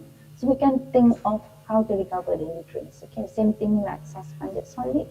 If we know that the wastewater is not toxic, okay, so we can think of how to recover it, okay, and then convert into useful byproducts. So so this is basically that we have to think, okay, whether it is toxic or non-toxic, okay. So toxic normally comes from pharmaceutical or petrochemicals, okay, industries, okay. Of course, okay, normally they use chemicals, okay, toxic chemicals, okay, in their process, okay. And of course, we expect they will produce or they will generate hazardous things, okay. But of course, we try to use, okay, at the treatment process, okay, we try to use green technology or natural resources so that at the end, okay, it will be less toxic, okay. And of course, okay, we can also try to think of to recover something from that, or maybe can convert into other things, okay, to convert into energy source and so on. So and of course, for the non-toxic, like from aquaculture, agriculture, food industries, okay. So originally it's non-toxic, okay. So of course, okay, at the treatment process, we try not to use chemical treatments, okay, because if we use the chemical treatment, then of course, okay, we will end up with toxic waste as well, okay. So that's why we try to use the green technology. Then of course at the end we can harvest, okay, the dissolved solid or the solid nutrients, okay. So maybe we can convert it to feedstock or fertilizer. So, so there are many options, okay, to treat waste. Okay, you can do it through physical treatment, chemical treatment, and biological treatment. So if you think of the advantages or disadvantages, okay, of course, each of the treatment have its own merits or demerits, okay. And how to choose whether you want to use physical, chemical, and biological is basically based on what's inside your waste, okay, what inside your waste, okay, and what is the target of your treatment, okay. So that's very important. Sometimes, okay, we can say that we want to use the biological waste because it's more environmental friendly, but sometimes, okay, we know that biological process, okay, they cannot accept a very high concentrated pollutants inside. So that means we still requires the physical and chemical earlier, okay. But we try to use, okay, more green technology method, okay, to solve that one. So for wastewater, of course, okay, normally we have these three stages, okay, the primary, the secondary, and also the tertiary part, and we have all these options, okay. So basically, for the primary part, okay, you can choose the physical or the chemical treatment. On the secondary, of course, you use the biological and the physical to separate the solid mass, okay. And of course, for the tertiary, or you can call that one as advanced or sometimes polishing treatment, okay. So we can have any of these treatments. So we have a lot of choices, options, okay, to treat the waste. So, but as I mentioned just now, we don't want the waste or wastewater treatment plant like hospital. Okay, we just the aim is just to treat. Okay, so we don't want that one anymore, but we want to shift. Okay, to these wastewater treatment plant to resource recovery facilities. Okay, that means, okay, at this wastewater treatment plant, okay, that's why they are proposing not to call wastewater treatment plant, but call that one as resource recovery facilities. That means we can harvest something from that, from the treatment plant itself. Okay, so we can recover and of course and convert into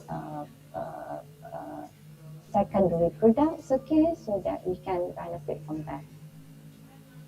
So I'll show you some potentials of waste recovery, okay, for example, in aquaculture. So we know that aquaculture, okay, is considered as non-toxic, okay, so lots of the nutrients inside, okay, so and also it contains a bacteria or algae, okay, so we can think of this nutrient recovery to algae finance, okay, or you can think of solid recovery and convert into fertilizer, okay, or even the soluble one, okay, with soluble nutrients inside the water itself, okay, inside the wastewater, you can extract, okay, into using plants, okay, or using algae, okay. Then of course, at the end of that, you can convert into something useful. So these are another illustrations, okay, just to basically to see and potentials, okay, of recovery or recovery something, okay, from the aquaculture, whether it is in solid phase or in liquid phase, okay. So we have many options, okay, like from liquid, we have these nutrients, we have these organic materials, okay, and at the end, we can think of converting, okay, into fertilizer or the bio, or convert into biodiesel or other products or even the fish fix itself, then we can put back into the aquaculture system, okay. Like the solid phase, okay, the solid suspended solid, it contains the rich of nutrients, okay. So we can think of this convert into fish feed as well. And of course, the organic materials, we can think of this converting into fertilizers. So these just illustrations, okay, in terms of think of try to use the natural resources, okay, to treat the aquaculture, the wastewater effluent from the aquaculture. So we know that in aquaculture it contains a lot of suspended solid. Okay, so how to separate the suspended solid? Normally we run this coagulation for coagulation sedimentation, and normally we use heavy metal ion or phase coagulant. Okay, but we try to avoid using that one. Why? Because if we use the coagulant based on the heavy metals, then of course we cannot harvest it at the end. Okay, it will be toxic. So that's why we try to use natural coagulants, okay, biocoagulant or biocoagulant, so that we can harvest the solid and turn into solid conditioner or fertilizer.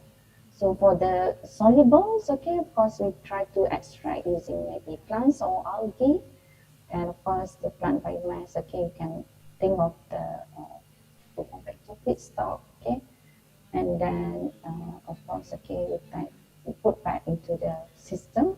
So for the treated, of course, we can reuse the water itself. So this is just to illustrate, okay, our project. Okay, so we use basically lake water, okay, to try to rear the fish, okay, or shrimps, okay. So what we do is we use the lake water, then we go for phytoremediations to treat the water before it can be used for fish or shrimps, okay. And of course, okay, we try to make use, okay, because in that area in Lake Chin, so there are lots of palm oil plantation there. So we use their waste, okay, to convert to biogas to and supply to the for the aerations, okay, and also pumps, okay. So even in fact, the waste, okay, coming up from the aquaculture breeding, so we treat it and try to convert into useful things, okay. So this is for Excuse me, Prof. coffee, for coffee industry, okay. So coffee industry also we have a lot of options, okay, to recover something useful, because we know that originally is not toxic. So we can think of to harvest something at the manufacturing plant, and even throughout the treatment itself, okay. But we try to use the green technology, okay, so that we can recover something, okay, at the end.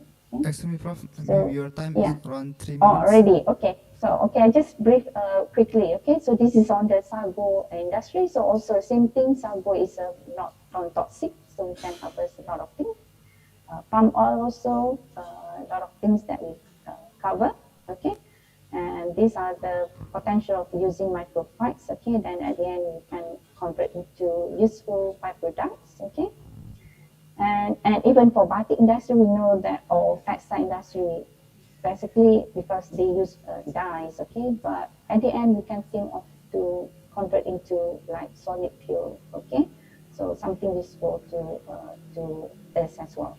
So as the concluding remarks, okay, so we know that try to think of the waste, okay, before it's being created, okay, so that is the best way, okay, and we know that prevention is better than cure. And of course, okay, when you have the waste, think of this recovery, reclamation, reuse, okay. And of course, okay, if let's say after the treatment, still we have the waste, some waste, okay.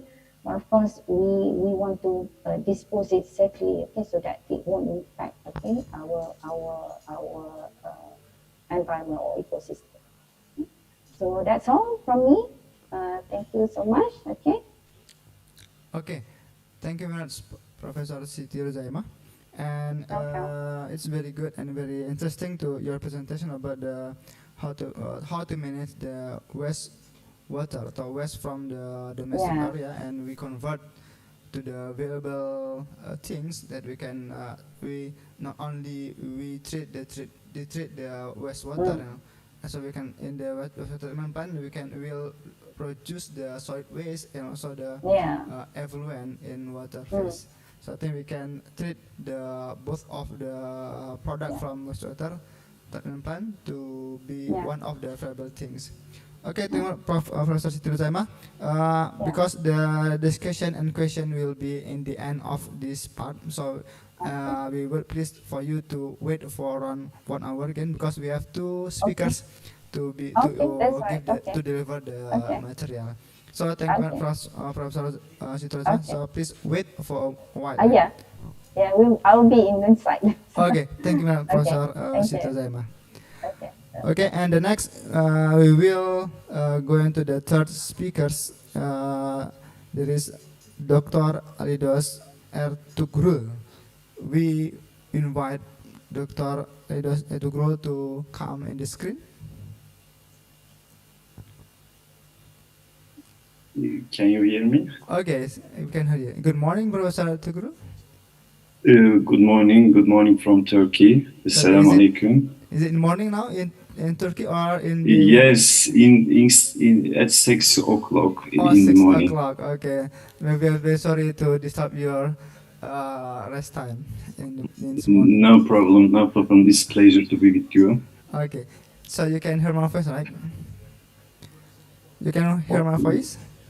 Yes, I can hear you. Okay, how are you? You are fine now? Fine, thank you. Okay, so let me introduce your CV or your biography to the audience. Our audience that Dr. Aidos Ertugrul is the head of Architectural Heritage Department, Organization of Islamic Cooperation, and also in the Research Center for Islamic History, Art and Culture, IRCICA in Turkey. So he received the PhD in 2011 in Istanbul Technical University in the Restoration Department, Istanbul, with the topic of thesis is Uskudur and its conservation problem stroke the urban transformation period of Istanbul in the 19th centuries. And we received your CV. You have many publications and also awards that maybe I cannot inform all your publications. That you may talk about the art and architecture, right, in this presentation. So I think we can going to directly to your presentation, so you can check your presentation. Is it you can share screen your material now? Yes, I can share. Can you see it? Is it okay? Okay, we can see your material. It's about the sustainability and heritage conservation. I think, Yes. the time is yours. You can start your presentation now. Thank you. I would like to talk about the applications of the sustainability in another field. This is architecture conservation, heritage conservation.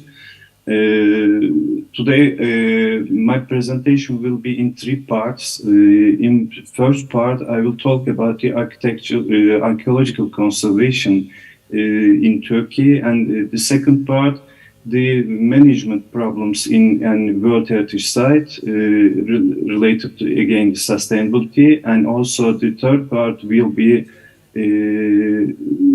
tourism and sustainability in a future World Heritage Site. You know, this is a key word, sustainability, all around the world. We are talking about this word very much, especially in my work field. We are talking about the cultural sustainability as it relates to sustainable development, or sustainability has to do with maintaining cultural beliefs, cultural practices, heritage conservation, culture as its own entity, and the question of whether or not given cultures will exist in the future. This is our important field. You know, cultural heritage is an expression of ways of living developed by a community and passed on from generation to generation, including customs, practices, places, objects, artistic expressions, and values. Cultural heritage is often expressed as either intangible or intangible, tangible or intangible cultural heritage. Here, sustainable heritage plays a crucial role in development process and provides opportunities for the sustainability of societies. This is another key issue for all the world, as it is one of the foundations of the contemporary life that must be preserved for the future generations. Here, maybe I can say cultural heritage preservation can contribute to sustainable development in many ways. First one is resisting cultural homogenization. The second one, preserving climate responsive buildings. Third one, incubating local traditions and values.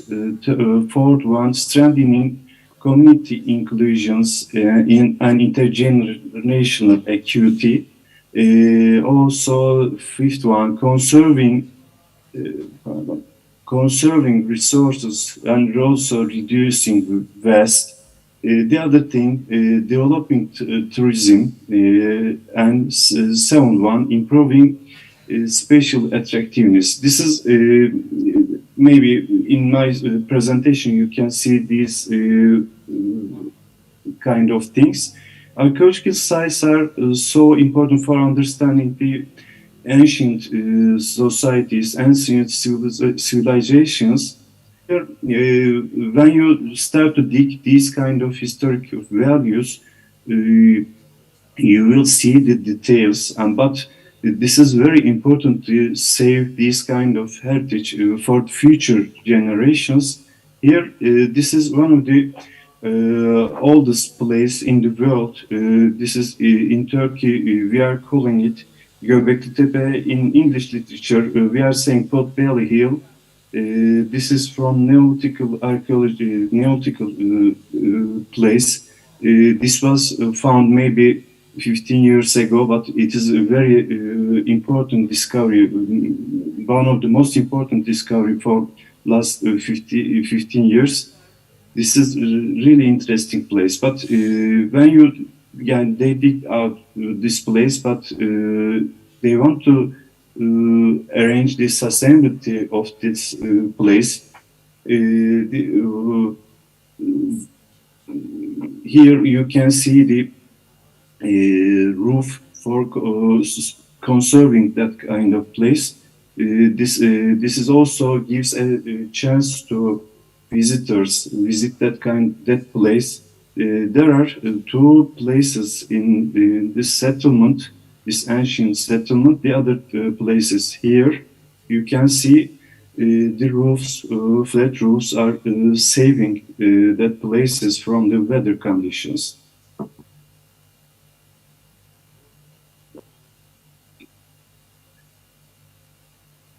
Here again, this is from the Roman period, Ephesus antiquity.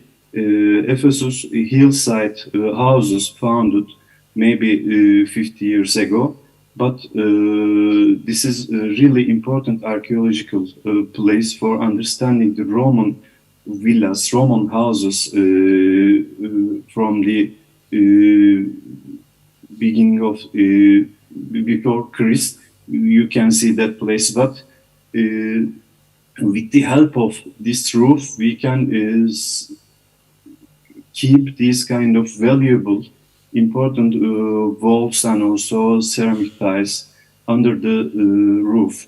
This is also helps us to sustain that kind of remains. The other thing is, maybe you know the place again, Çatalhöyük. Also, this is another important Neolithic place. There are two places, very important discovery again for archaeologists. This one is the nearest one, but this is the oldest one. They built these kind of roofs for again saving these remains for the future generations. The other thing is Karatepe canopies. This is a well-known Turkish architect designed that structures in 1961 to conserve these kind of remains from the difficult weather conditions. This is another way of keeping these kind of things. Here, this is another World Heritage Site, Nemrut Adıyaman, also well-known place in Turkey. But there's a difficulty. This is really difficult to design that kind of roofs, that place, due to weather conditions and also the site. Here, there is a passive conservation techniques using for sustaining that kind of remains. The other place is a tomb from 15th century. For that area, Turkish government built a dam, but due to dam's water rise, they wanted to save that tomb, and at the end they decided to move that building top of the hills. You can see the moving procedure.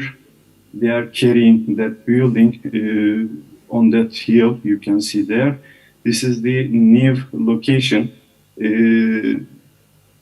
According to conservation specialists, this is not a good example because the location and also the authenticity of the building changed very drastically, but at the end, maybe we can say that this place, this building conserved, but there are many discussions about it. And also here, I start my presentation's second part. You know, Turkey has many historical places, and also we are dealing with different kind of problems of the sustainability of the cultural heritage. In fact, all around the world and also Turkey is trying to save this kind of cultural heritage, and also we are learning these kind of techniques from all around the world, and also we are trying to do the best. Here, again, the other World Heritage Site, the Diyarbakır Fortress and the Herzl Gardens cultural heritage landscape. In past, for that cultural heritage site, this is the old plan of that city. This is around 6 kilometers long city walls is covering that city. You can see the city walls. This is also, again, many civilizations lived in that city. This is a very valuable and also layered city we can see there. There are many obstacles to save these kind of city walls due to, maybe I will show these kind of, this is another aerial photograph, but here this is the increasing population. This is the old city, but other near settlements developed behind it. But there is this kind of city developments are, you know, all around the world affecting these kind of historic places. In past, local organizations, local municipalities couldn't succeed to save these kind of city walls. Also, some part of these city walls destroyed. Again, Roman, Sasani, and also Seljuk Ottoman period. You can see different layers in this place. This is the historic settlement. In 2012, this is the new updated conservation plan. According to that plan, they started to conserve the buildings and also the city walls. With the help of management plan in 2015, Turkey applied for the UNESCO World Heritage Site, and also this place accepted as a World Heritage Site. After that, Turkish government allowed to establish World Heritage Site Directorate. With the help of these kind of institutions and also governmental organizations, they started to restore these buildings, these city walls.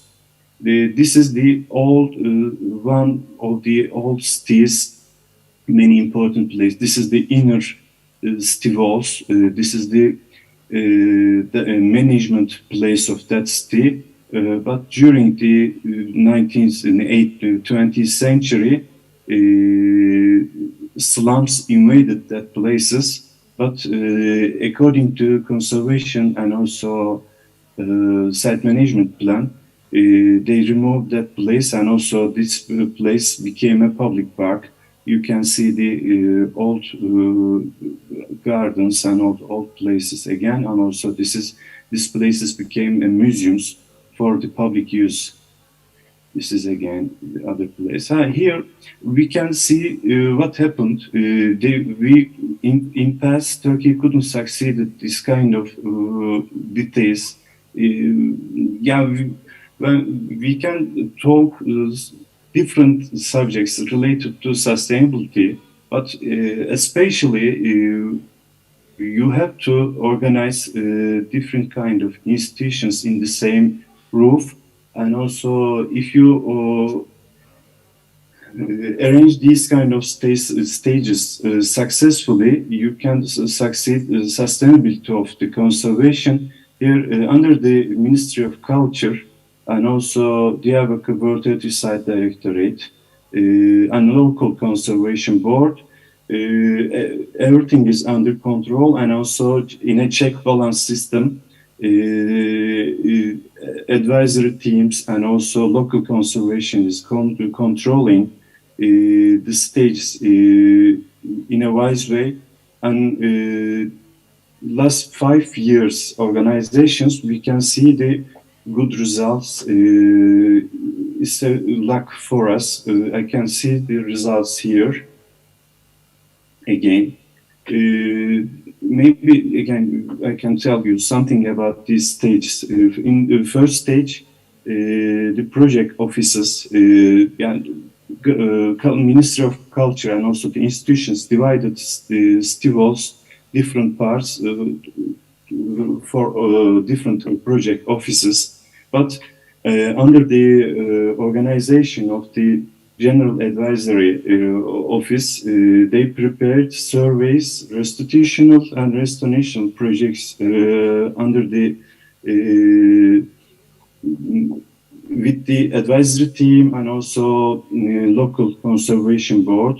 This is first stage. The second stage is the approval of the projects according to scientific techniques, conservation techniques, and also new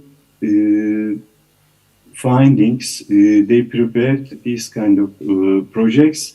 And the third stage is the last one. Third stage is the application and implementation time. The restoration companies follows the approved projects, but again during the implementation, they are following the advisory teams, advisors, and also the conservation boards advisors, because when they start to restore that kind of buildings, they are finding different kind of valuable materials on the site, and maybe they have to change their projects according to new findings. This is the important thing. They are supporting their project with the new findings. This is again gives us a chance to sustain these kind of World Heritage properties. Here you can see some drawings. We can see survey drawings here. According to international scientific development and also analytic survey techniques, they are making some preparations, and also according to problems of the different parts of this fortress, they are offering different solutions, especially structural problems are the most important problems for this building. They are trying to find best solutions with this, with the different advisors. Multidisciplinary works are giving us a chance to develop these kind of projects. This is the results. This is an ongoing project. This is a fresh project. This is one stage you can see on my presentation. This is an archaeological site, and also now I'm an advisor on the advisory team of that project. This is also gives us an opportunity to save these steel walls and also show the local and also other tourists to visit that places according to conservation and also management plan. You can see the results again. This is remains of the steel walls. People can visit that places easily and safely to understand the remains of the different cultures. I will show some pictures again. This is my last picture from the fortress of Diyarbakir. Now, this is again related to similar location, Mardin. This is another problem. All around the world, we are facing with difficulties in touristic areas for conserving historic buildings. Especially all the conservation specialists are, we are advising that reuse and also conserve these kind of buildings for saving for future generations. But there is a difficulty here. I will mention about these kind of things here. This is the old picture of that city. This is again Mesopotamia city in this Turkish Syria and close to Turkish Syria border. This is a new picture of that city. Development of the city changed the city in a different way, and also it creates sustainability problems for the future of that city. Here, what's the current? I will talk about the current situation. The immigration of former city residents, the old city residents left the city due to comfort conditions, because this is in wintertime cold city, -10, for example. They want to live in good conditions, and also they want good housing units. Also, again, the families' size changed during the 100 years in Turkey. Big families changed. This is a small families started to live here. Due to population decrease, scales and also size, buildings are out of use, cannot be maintained for a long time. Use of building by more than one family due to immigration from outside the city creates many problems. Also, this is another thing is, especially last 10, 15 years, this place became a touristic destination. Many people from Turkey, all around Turkey and also all around the world, comes to that place to visit that city. Tourists want to stay historic places. This is an effect. Before we have a problem for sustainability before touristic attraction. People left that places maybe 15 years, 20 years alone. They didn't restore it during that time. It created a sustainability problem. But here, with the help of touristic attraction, it creates many other problems. Here, physical social renovations increased, conservation efforts increase, a rise in city spending, and also increased support and funds to be provided from the government and also local municipality, maybe European Union funds. But here, there is another stage started here. In past, we couldn't save the physical conditions, but now we are saving the physical conditions, but we are losing the local people, local traditions. This is becoming another issue here.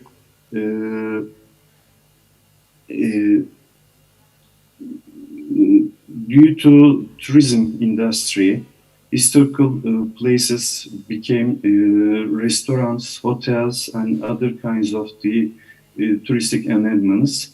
The other thing is gentrification. Historical places and cities started to wear out due to increasing demand. And other thing is losing this soul of the city, over design for attracting the people. This is another issue. The other thing is, especially we are from my speech at the beginning, I told intangible and tangible heritage together. We have to console these in the places. Here, the other thing is the removal of residential areas and traditional productions in the historical city. The emergence of museum cities. Yeah, we can see like a museum city, but there is no life in the city. There is no children, and there's only museums and accommodations. You can see that place. And the other thing is, maybe it's similar to many European countries, the emergence of the similar names, logos, and facades as a result of the standardization. And also this creates a sustainability of historical city problem.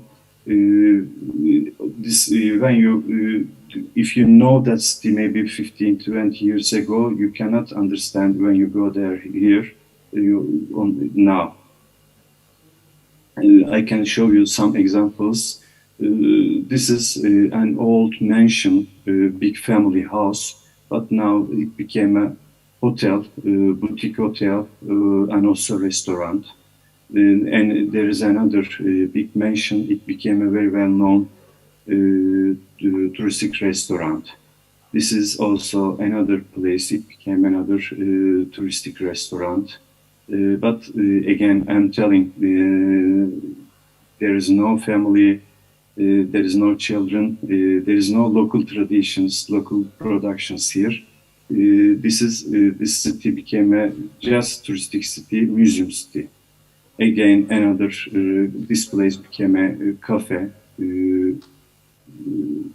People can go there for drinking coffee. This is another hotel. We have many examples in the city. This is another hotel. Also, old mansions room became hotel rooms for the users' needs. This place became a shower area. Again, this is over design. There is no designs, roof designs in the city, but for the sake of tourism, They change the roofs according to tourist needs, tourist expectations. Now there are some good examples for creating people good places. This is biennial. This house is using people is using that place for biennial purposes. This is here you can see the exhibitions. This is a simple solution. Maybe it is better than the touristic conditions. This is a primary school for children. This is under restoration on that time. This is a additional building for the museum. This is a library and also exhibition halls for the public. This is a good example. This is a public center. Women and children goes that place for learning many activities, traditional arts and other kinds of things. You can see the local wearings here. There are many buildings similar to that place, but this is creating many problems. According to my timing, I will cut short. I will finish in a short time, but I will talk about a small, big mansions restoration. This is again an old, big family's mansion. There are many big rooms in that building. You can see during the maybe last 100 years, people use that building different purposes, but it creates many problems for that building. This is generally two main stores. The section is here. According to project, they wanted to build that kind of kitchen for preparing that place for a hotel. But with the advisors' help, they changed project. You can see the sections. It became a smaller size. Your time is around 3 minutes. Is it okay? Okay, I'm okay. They changed this building according to size of that building because when at the beginning of my speech, I told that for the touristic purposes, they are trying to create more spaces and also more spaces for tourists, but it affects the historic building in a bad way. The other thing is the new functions creates many problems for the historic buildings. This is another problem for the sustainability of the building. Here there are some unnecessary and restorational additions. During the process, they change these kind of things. Also, they added, according to their techniques, new glasses to the walls. This is another photograph from after a hotel room. This is they designed it according to when they want to change that place like a house, they can change it in one maybe half a day. This is you can remove this kind of additions in a similar way. This is recommendations for sustainability and conservation for that kind of places. We need a preparation and implementation of site management plan in a holistic preservation approach. And also all around the world, similar problems we are facing. Limitation for accommodation for touristic functions is so important. And the other thing is suggesting minimum intervention required functions that improve the residential fabric or highlight the public aspect. This is integrated, tangible and intangible heritage approach is so important. We are facing many problems for in the preservation of cultural heritage. I wanted to show you some of them in my presentation. Thank you for listening. I want to finish here. Thank you. Okay. Thank you very much, Dr. Atagrol, for your very nice presentation. And I'm very interesting to see your presentation that we can see many beautiful buildings in Turkey, right? And also, I think Turkey is a lot of the historical and also architectural building in Turkey also. And it's very nice that we also, it's very important to conserve our historical building because history is very important, and also we need to do the conservation, and maybe we need to limitation the tourism do not attach with the building which very which has very many good point, also artificial point. And also Prof. Dr. Tugrul, and because this is the question and discussion will be in the end of this part, so we would like to please for you to wait for maybe around half hours to start for discussion. Okay, thank you for Dr. Tugrul, and please wait for a moment before we start the discussion. Okay, thank you very much. And then now we are going to the fourth presenters, and now we have the last presenters. There is Dr. Ajeng Arumsari. We can invite Dr. Ajeng Arumsari. Can you come to the screen? Okay. Good morning, Bu Ajeng Arumsari. Morning. Bu Ajeng. Thank you. Okay, this is the second time we meet again after you visited UAE. I think maybe this year or last year. How are you, Bu Ajeng?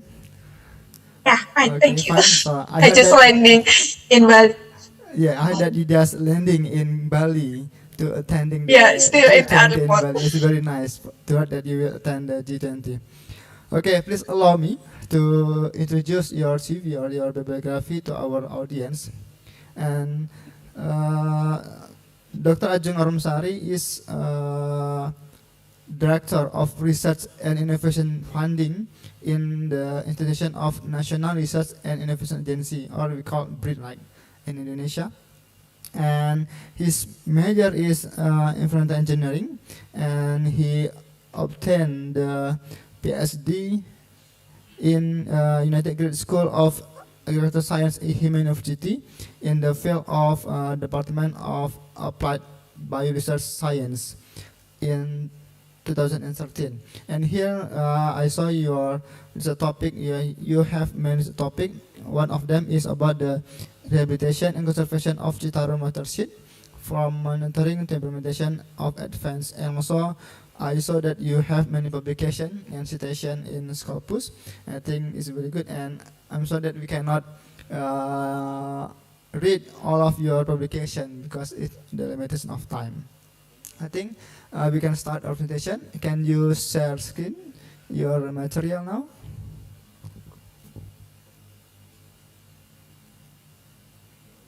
Okay. Can you see? Okay, we can see your material that you will present the topic about strengthening research and innovation budget to manage the challenges in the field of sustainable environment in Indonesia.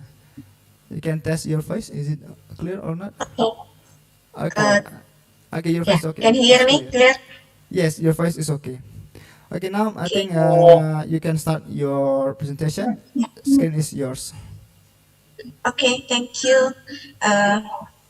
Now, good afternoon, everybody. I would like to present about the strengthening research and innovation budget to manage the challenges in the field of sustainable environment in Indonesia. So maybe today I will combine with, my background research about the environmental engineering, especially bioremediation, and also how do we strengthen the budget to conduct the research, especially in Indonesia. Okay, we know that Sustainable Development Goals has the one of the goals is clean water and sanitation. So to ensure the availability and sustainability management of clean water and sanitation for all. And we hope in the 2030 we can achieve universal and equitable access to safe and affordable drinking water. And if we see the water availability and water demand in Indonesia, Indonesian people water needs around 2 million cubic per day, and it's used for the irrigation, in industry, and also for household needs. And the minimum adequacy standard of the water availability is that around 2,000 meter cubics. And when uneven water supply, because the population continues to grow, so we need the clean water continues to increase. And if we talk about the clean water condition in Indonesia, we have two sides here. Indonesia is included in the top 10 countries with the renewable water sources. But on the other hand, Indonesia will be credited as the one of the countries that will experience a water crisis because of the climate change, weakness in water management, inefficient use of the water, the lack of demand for water resources, and also declining water quality. Also, on the other hand, we also have some environmental problems here, such as the environmental pollution, including domestic waste, industrial waste, and pollution. And then we also have the problem about the climate change and also depletion of the natural resources because the use of the fossil fuels and the biodiversity extinction. And then the deforestation, the depletion of the ozone layer, and also the acid rain caused by fire or pollution. So when we talk about the types of pollution, there are some here: the air pollution, water pollution, noise pollution, land pollution, and radioactive pollution. And there is several effects of the content on the environment. This is the effect to the aquatic ecosystem, and also effect into the river, that the effect to the drinking water, and then agricultural products, soil, etc. And some pollutants can also have effect for the human health, such as the headache, and then respiratory illness, and then cancer risk, and also the skin irritation. And we know that the several environmental technologies can be used to treat these pollutants. We can use the such as the exhaust treatment and then recycling of the valuable materials, biogas, wastewater treatment, absorption, membrane process, and also the conventional methods such as coagulation, flocculation, absorption. And also we can use the bioremediation technology. When we talk about the importance of the environmental technology, we can do the pollution prevention and mitigation here, and also the waste stream management and remediation in contaminated site, and environmental protection, and also how to strengthen the environmental regulation compliance. And now I'm going to talk about the bioremediation. So the bioremediation is the biochemical reactions of the natural attenuation, which include all the biotic and abiotic process used to minimize contaminant levels. And we can use the higher plants, bacteria, algae, yeast, fungi, and also the enzyme to degrade the environmental pollutants. So in summary, we can use the microbes, and then we can use the plants, we call it phytoremediation, or we can use the enzymatic bioremediation, that these enzymes are created by the organisms. There are several advantages of the bioremediation. The first one is the safer and the cleaner and economical and eco-friendly technology. And it has the high efficiency and can often occur at any site. And also this bioremediation can minimize the release of the sludge, and it can be regeneration, especially if when we make it as the biosolvent. There are two types, the bioremediation, in situ and ex situ. So in situ system, we no need to excavate and transport the soil, so it will be less expensive. And we can treat a large volume of the soil at once. And of course, it will cause the less contaminant and creates less dust. But maybe the disadvantages, it can be slower to use the clean up wall, and also maybe more difficult to manage than ex situ techniques. In the ex situ techniques, the advantages are can be faster, the bioremediation itself, and then easier to control. And there is more certainty about the uniformity of the treatment because the ability to homogenize the strain and mix the soil. But the disadvantage is require excavation of the soil, and then maybe it's more risk of the material handling or water exposure condition. And of course, the quiet treatment of the contaminated soil before and after the actual bioremediation step. And I'm going to talk about the bioremediation by the fungi. There are two types that I mentioned before. We can use the non-enzymatic process, but we can also use the enzymatic process. In the non-enzymatic process, we can make it a biosorption or biomineralization, and then it will be degraded. In the enzymatic process, the biodegradation can be used by two kinds of enzyme. First one, the intracellular enzymatic, such as the P450 family, and then we can also use the extracellular enzymes, such as the lacase, manganese peroxide, and also the lignin peroxide.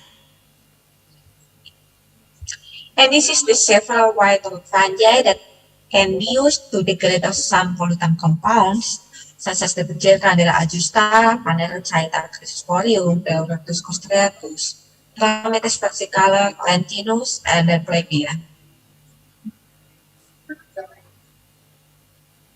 And as I mentioned before, each fungi has the enzyme used to degrade pollutant compounds. And this is the example of the extracellular enzyme. The first is the lignin peroxidase. This enzyme can be found in the fungi such as the Panerochaeta and the Chlorotus, Trametes, and Irpeclactus. And this enzyme can be used to degrade some pollutant compounds such as the pyrene, and then benzone, trichlorophenol, polyaromatic hydrocarbon, polychlorinated biphenyl, clemazone, benzene, or this is one kind of the dye, and then PCP.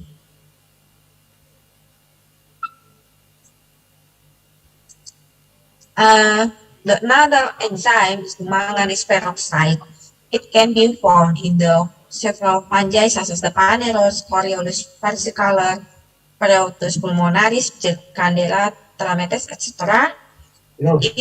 It can be used to degrade the trinitrotoluene, trichlorophenol, PAH, PCB, RBBR, and also the another dyes such as the reactive black 5. And the third enzyme is the lacase.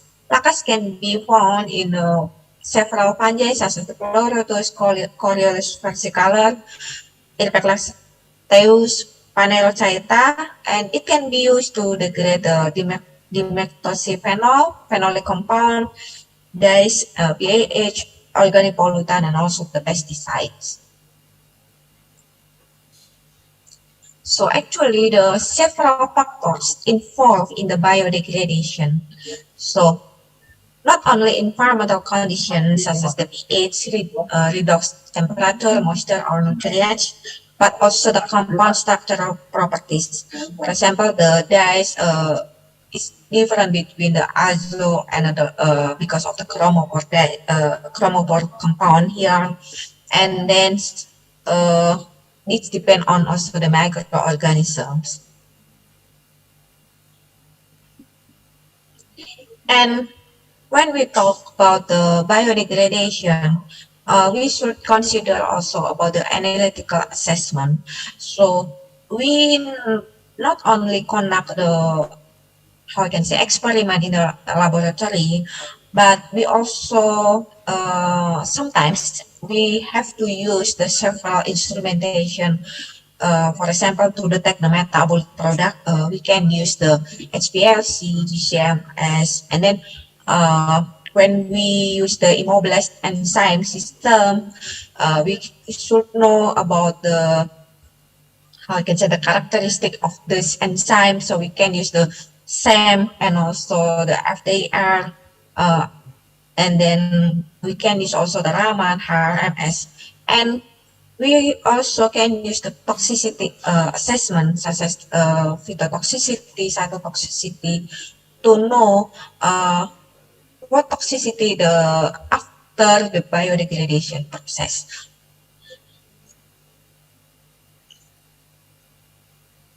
So when we conduct the research by ourselves, sometimes we got the failure. So if we fail during the experiment, so maybe we will get the loss of the cost and then loss of time, and also maybe our infrastructure in our laboratory is not necessary. Some infrastructure is not available in our laboratory. So we should think about the solution to overcome this problem. And And during the research, we should consider also about the pentahelix models. So we cannot depend on by ourselves, but we should consider about the other stakeholders, such as the government, since that the government has the political power to formulate a policy, and then we have also the society for the social power and also to use our research product. And we as the academics, of course, we will bring the power of the knowledge through the research because we do the research. And we also have the entrepreneur that can apply our research product. And last, we have the media. This media will generate attention and demonstrate our research product, so it can be more famous. And now I'm going to explain our institution. So as moderator mentioned before, that I work in the National Research and Innovation Agency, especially in the Directorate of Research and Innovation Funding. So National Research and Innovation Agency, or we call it NRIN, is a special governmental body direct under presidents. It's still 1 year ago, this NRIN its mandate to overcome drastically low critical mass of the research results in Indonesia. So, BRIN has to improve the research capacity and competence, and then we try to attract the young talents on the research to join and to contribute in any research activities and to support global engagement and collaboration. So we hope we can speed up the knowledge and skill transfers through the research collaborations. And we hope also to enable government as a facilitator for the local business players, such as the entrepreneur or startup. And this is our organization structure. We have the 7 deputy here, and also the 12 research organization and 85 research center. And my directorate is the under Deputy Research and Innovation Facilitation. We have the several schemes that uh, can be used for the all stakeholders. So we apply the open platform system, so all can access our human resources and then infrastructure and also the research grant.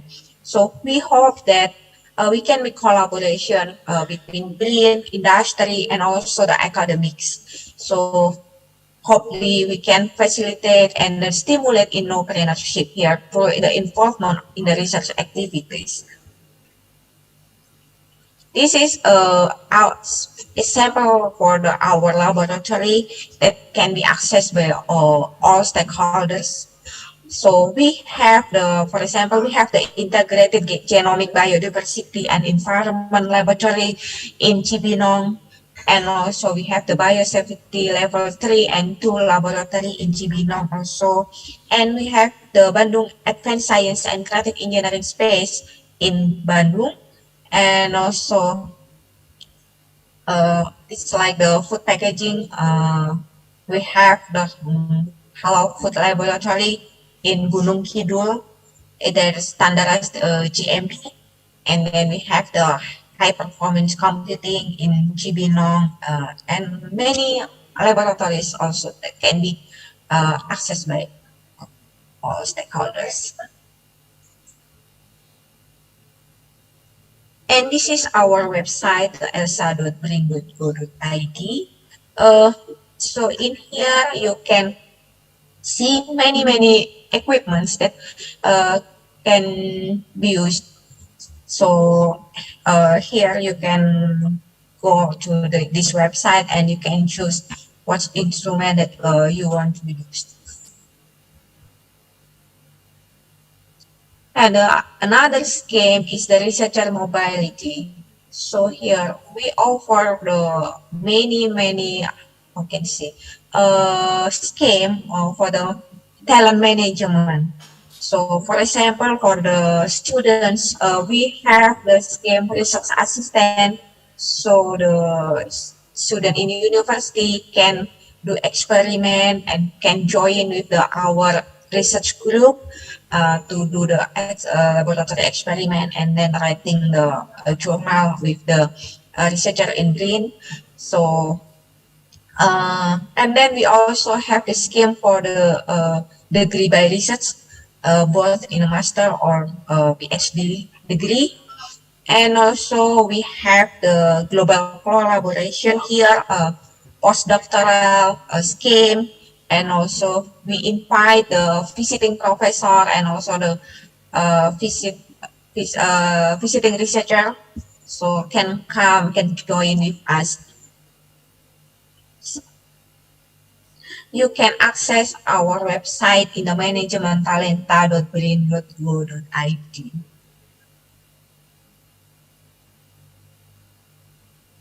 And another scheme is the research and innovation facilitation. So this facilitation is for funding for the research grants, such as research grants. So we give the direct cost of the research activities, and this all process is online, and also the evaluation based on the track record. So you can access in this website, and we have the several research grants here, such as the Research Collaboration Center is the collaboration between the university and research center in Green. And also we have scheme for the expedition and exploration, and then research and innovation for the onward Indonesia, and then startup-based research, and also for the innovation product. Now I will explain each of the scheme. First is the research and innovation for onward Indonesia. So many topics here that you can apply. Food, including household, health, and energy, and also the environment topics also available here.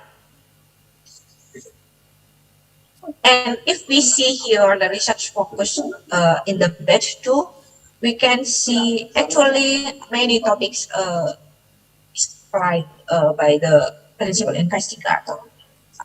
The highest one is about the food and also the health, and the topic about the environment also many applicants here, more than 20 proposals.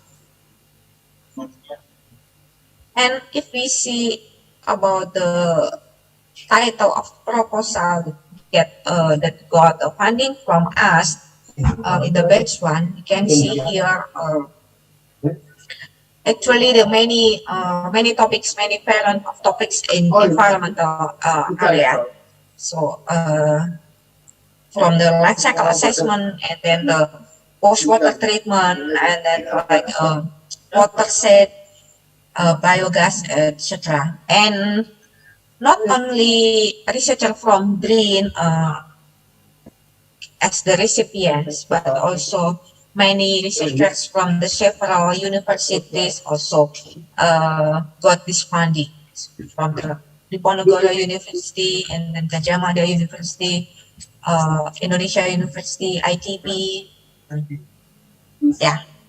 And also in the batch two, we can see here it's the various topics also in the environmental focus area from the mangrove and then the sediment and then hybrid plankton and risk assessment and also the how I can say the IoT and we can see also it's not only brain researcher here but also from the various of university, Universitas Negeri Makassar, and then Universitas Jenderal Sudirman, Universitas Sumatera Utara, Universitas Andalas, and Universitas Gajah Mada. So I hope in the next batch many university also can get this funding. And the next scheme is the expedition and exploration. So this funding can be accessed by all researchers from the research institute, university, to obtain the specimen in the field. So the specimen is not only for the biodiversity, but also for the social, humaniora, and then archaeology, and etc. And also we have the scheme for the innovation product testing in agriculture and also in health. So in agriculture innovation product testing, we facilitate for the candidates from superior varieties and then animal feed, fish feed, fertilizer, pesticide, livestock plants, Australian animal drugs, vaccine, and a fish feed. And for the health innovation product testing, we facilitate to how I can say to do the preclinical test and the clinical test for object from drug, phytopharmaca, vaccine, and also the medical devices. And we also have the scheme for the research collaboration center. So that I mentioned before, this collaboration between university and research center in Brain. There are two types here. First is the research collaboration center related with science. The second one is the industrial research collaboration center. So in here, industry should be joined. And the annual output target in this funding scheme is the global reputation journal and then patent and then products, license, etc. And we have another scheme, it's research-based startup. So this is funding for the startup that use the research product from brain or from the society such as the campus or university. So we hope that the startup can be the profitable and sustainable startup companies. And for this startup, we will give the grant around the maximum 300 million rupiah for 2 years. I'm sorry, Bu Ajeng, the time is around yeah. 2 minutes again. I'm sorry, the time is around 2 minutes. Okay, so why we present this scheme? Because we know that the increasing number of intellectual unemployment in Indonesia is caused by the graduates whose orientation is looking for works, not creating the jobs. So we hope that many graduates can be interested as the startup entrepreneur. Since that now Indonesia is number 5 of the startup in the world. Of course, when we talk about the startup, is the many roles here, especially create new jobs. And we hope that university can be provider of this startup. And this is the example of the list of participation the startup in the batch one. There are related with the environmental topics here, such as the mass waste can be used for the can be formed to by the polypropylene, and also the greeny is the biomaterial waste for the furniture, and also we have the in the second batch in the development of the incinerator, the portable incinerator. And then we also have the title of the startup is the biomaterial waste for the food packaging. So as the closing statement, we hope that we can make the collaboration and also the strengthen research and innovation budget, so we can manage the challenge in the field of the sustainable environment in Indonesia. That's all. Thank you. Okay, thank you much for Bu Ajeng for the very kind presentation that you talk about from the wastewater treatment plan, wastewater treatment from the remediation, and you also said us about the funding in BRIN. I think we can do the collaboration in the future because especially we are same field and in environmental. Okay, I think now we enter for the discussions and also question. I will invite all of the speakers. Please for all of speakers, Professor Dr. Insinyur Siti Ruzaima, Dr. Adjus Otogrol, and also Dr. Ajeng to come again, join the screen. So we will enter the question, discussion and question. Okay, now we open for all the participants to have the questions. If you have any question, you can raise hand and we will open the mic to you can directly deliver the question. Okay, I think we have all our speakers now, and in the chat room I have 2 questions, or maybe also the participant can give the question from the chat. Okay, now we have the question from Nita Kunitasari. Okay, please, if you can open the mic and open your video to give the question. Okay, please to the Nita Kunitasari. Okay, thank you for the time you're giving to me. Can you hear my voice clearly? Okay, it's clear. Okay. Okay, I want to ask to Prof. Siti Razaima. Talking about algae bloom is an interesting topic for me. Eutrophication is a common aquatic problem. However, various studies suggest that algae can be harvested and processed into a very useful product. So I just want to ask your opinion about is it possible to realize algae harvesting on a large scale, and would it be easier to reduce the occurrence of algae bloom phenomenon if is it considered from a cost perspective? This is just my question. Okay, thank you much for Miss. Okay, I think it's a good question about the algae that can treat the wastewater. Also, okay, Mami, Bu Can you Professor hear Siti me? Ruzaima, you can answer the question. So I think what I got from the question is whether you can convert the algae to products, right? Is that the question? Sorry? So from what I understand from the question, okay, Ms. Ardiani wants to know whether we can convert algae to useful products. Is that correct? Yes, correct. Okay, thank you. Okay, so I think, okay, although I'm not, okay, basically I have some students, okay, who co-supervise, okay, some students doing on this algae, microalgae. Yeah, there are lots of potentials, okay, to harvest algae or microalgae, okay.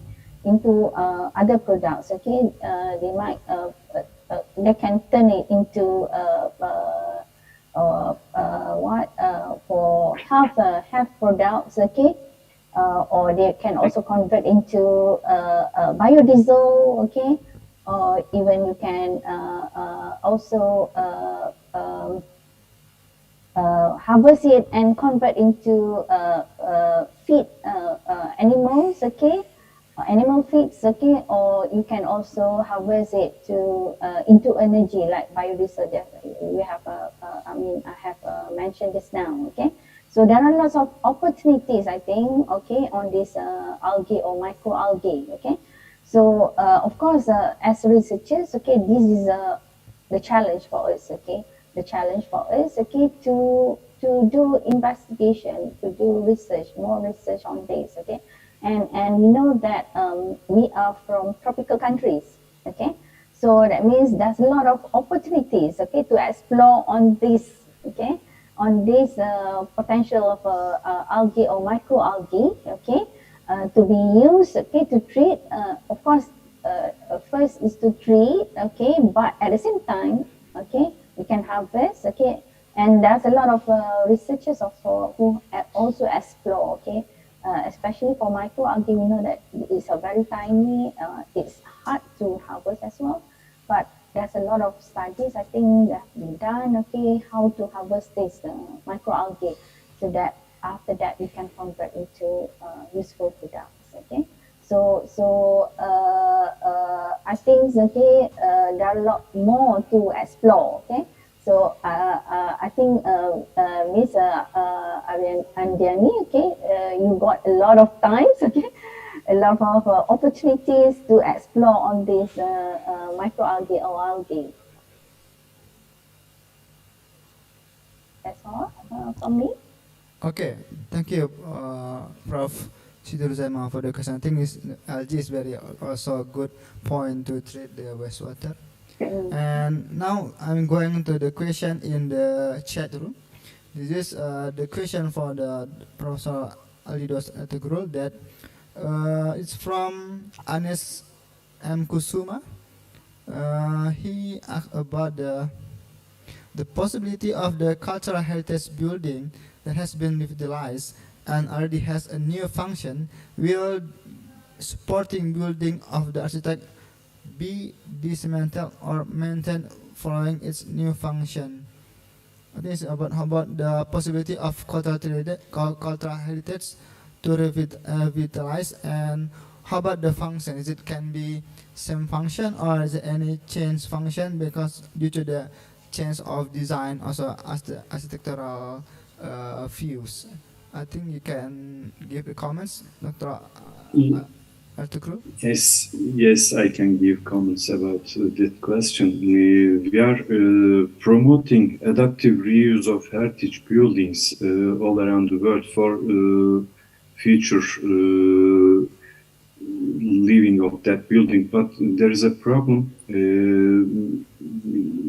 For example, disuse or abandoned is a problem for historic building. The other thing is changing functions, especially historic building facing many problems related to changing functions. I can give you some examples, especially in our country, Ottoman Turkish baths. During Ottoman time, people were using that places for washing their bodies, but nowadays all of us has showers in our homes.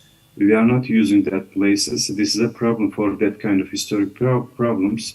Now in Turkey, some of them are still, we are using that kind of bad hammam buildings as a washing place, especially for touristic reasons, but most of them are not. We are not using that as a bath. Now, there are many examples. Public library, exhibition halls, or restaurants. We are using that place in a different function because we are. It is important to use that kind of buildings for the human needs. This is an environmental good effect, and also this is a sustainable attitude for that kind of historic buildings.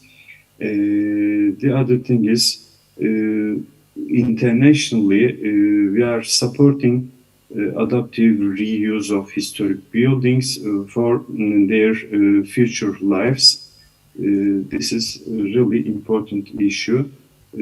I think this is enough for that question. Thank you. Okay, thank you much for Dr. Artugro for the question. Now we are waiting for another question from the our audience. We have another question from the audience. Ardiani Sofiana Putri, would you please to open your mic and open your camera to have the question? Thank you, Mr. Aldi. Thank you for the opportunity. I am Ardiani Sofiana Putri, student from Universitas Islam Indonesia. I want to ask Dr. Ajeng Arumsari, as we know that many rivers in Indonesia have been polluted either by heavy metals or pesticides from manufacture, industrial, or agricultural. And what kind of bioremediation is actually the most appropriate for solving this problem, and which is proven to actually improve the quality of the river, and which is not on laboratory scale? That's all my question. Thank you, Mr. Aldi. Okay, thank you for Ardiani. Just for your question about the to prevent the pollution in environment due to the pollution of like dyes, alright, and also how to treat one, right. So I think we please to Bu Ajeng to answer the question. Okay, thank you for your question, Ms. Ardiani. Yeah, of course, the bioremediation can be used to treat the pollutants that such as the from industry or pesticide.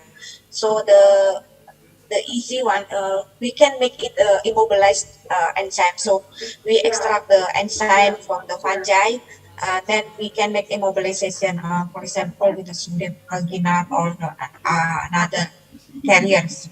So, and then we can apply it upon in the bioreactor system. So it will be easy and easy treatment and then regeneration. So it will less cost. Yes, this question is the answer is the biomedicine can treat the dyes and also the other pollution, right. Okay, we please other audience who would like to give the question.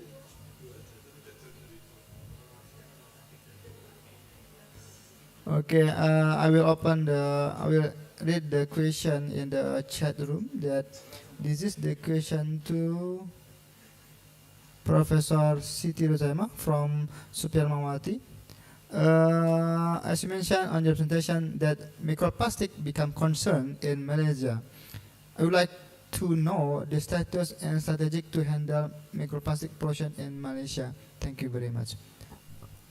Okay, thank you for the question. Okay, on the microplastic, I think the problems is all over the world.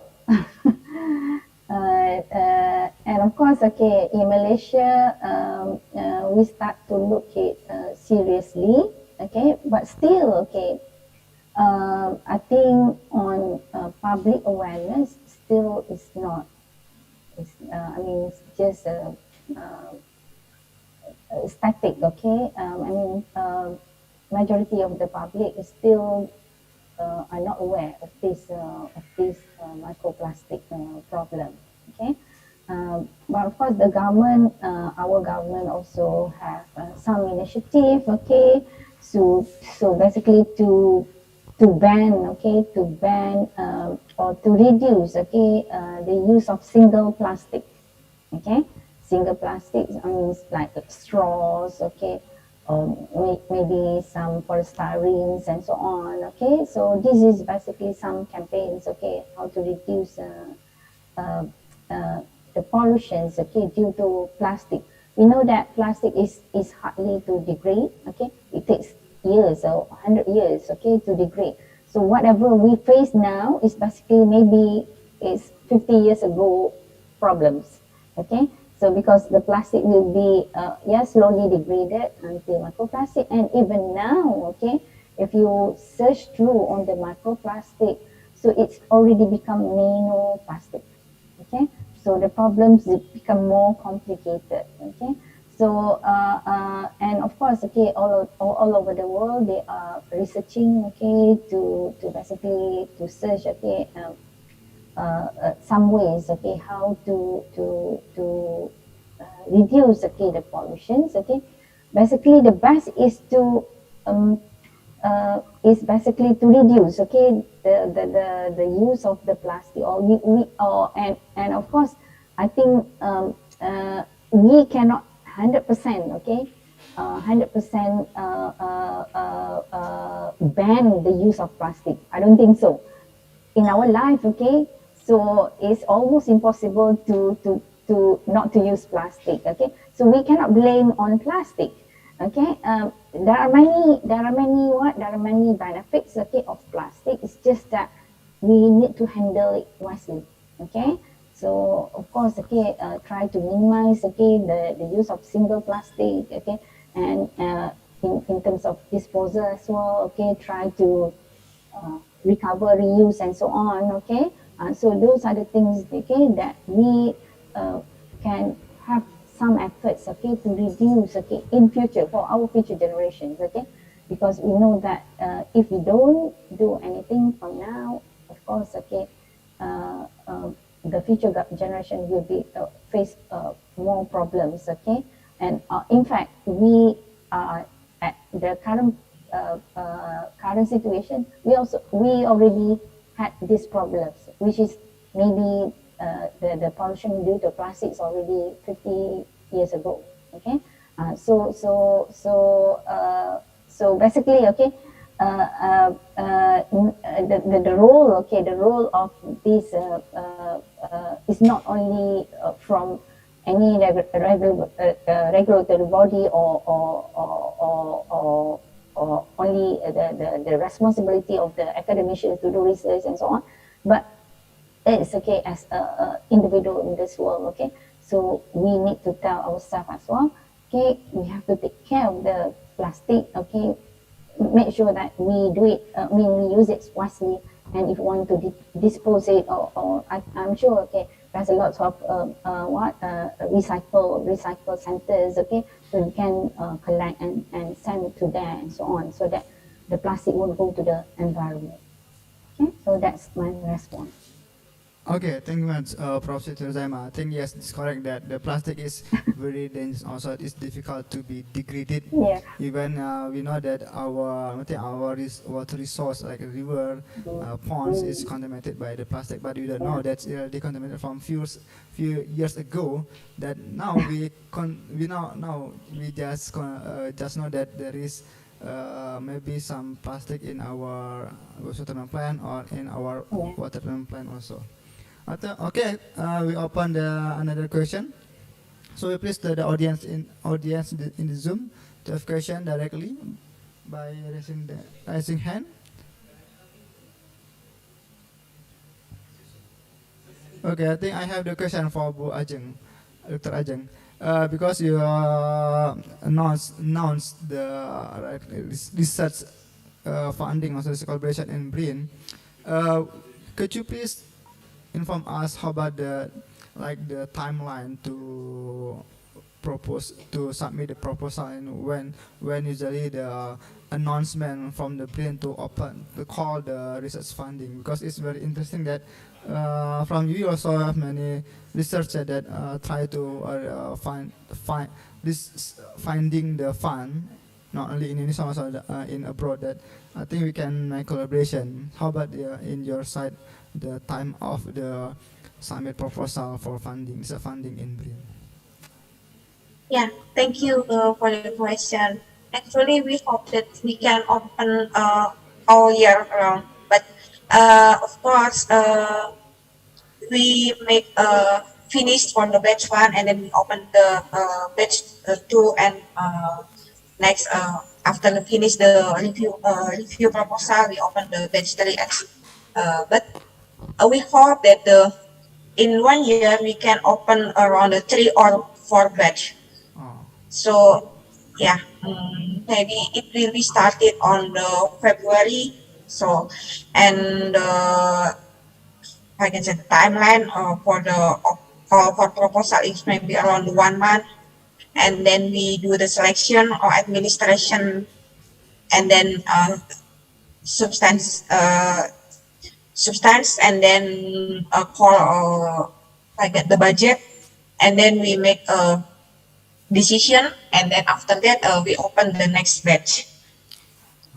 so And we hope that next year we also have some I can say the scheme for the match fund collaboration. So we initiate with the several funding agency from the overseas, such as the China, Japan, and also the German. So we hope that we can make offer proposal for the collaboration, international collaboration. okay, okay. Thank you for the answer from Dr. Ajeng. I think we still have around 3 minutes remaining before 12. We have maybe one question. There's any question from maybe from the audience or participant in on site maybe?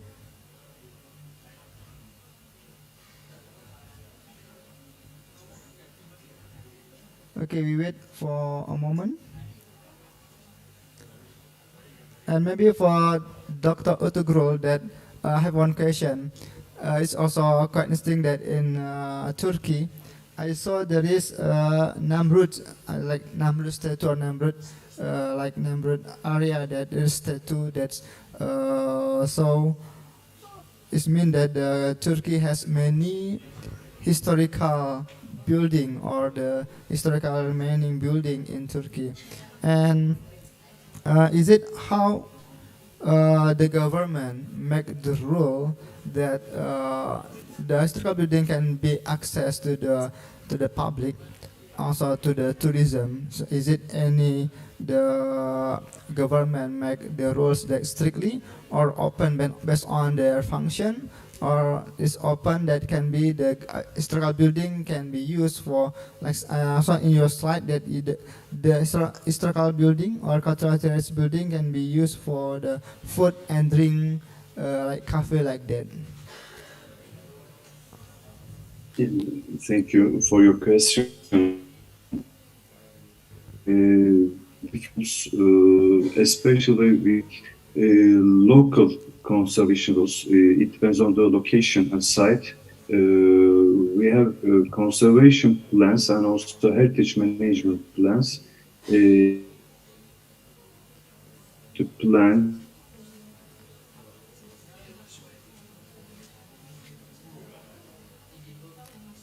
on that. Excuse me, Dr. Artigro. I think your voice is. We miss your voice now. Yeah, do you hear me? Okay, now you come back. Okay. We have rules. We have general rules and also local rules. But here, what is missing part?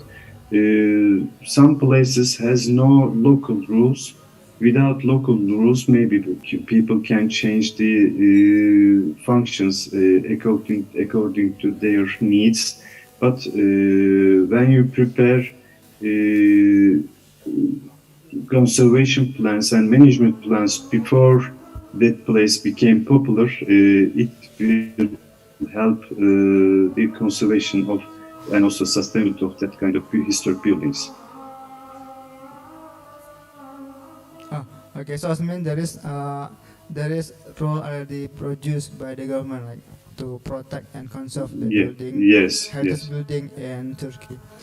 I think that's all of the speakers, and because the time is already finished, and we were very thank you for all of you that already deliver your presentation, and we hope that we can have collaboration in the future, and we can do very good thing in the research and also the exchange the culture also. Now I think this is all for me. I'm sorry that if there is any mistake in pronunciation, also in spelling the names of the speakers. Now I will return the time to the MC. So MC is please now.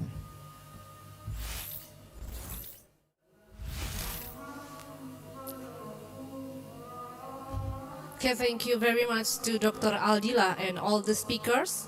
Professor Hiroyuki Sakakibara, Professor Siti Rozaima, Dr. Alidos Erturul, and Dr. Ajeng Arumsari. Please give a virtual applause to all the speakers. Thank you. Ladies and gentlemen, that was the end of the plenary session. We will have a break session before we continue for parallel session. The parallel session will be start at 1 p.m. UTC plus 7 Jakarta time. I would like to say thank you very much for your participation in plenary session today. Let's give us applause for all of you one more time. Have a good day and see you at parallel session. Wassalamualaikum warahmatullahi wabarakatuh. Sampai jumpa.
you.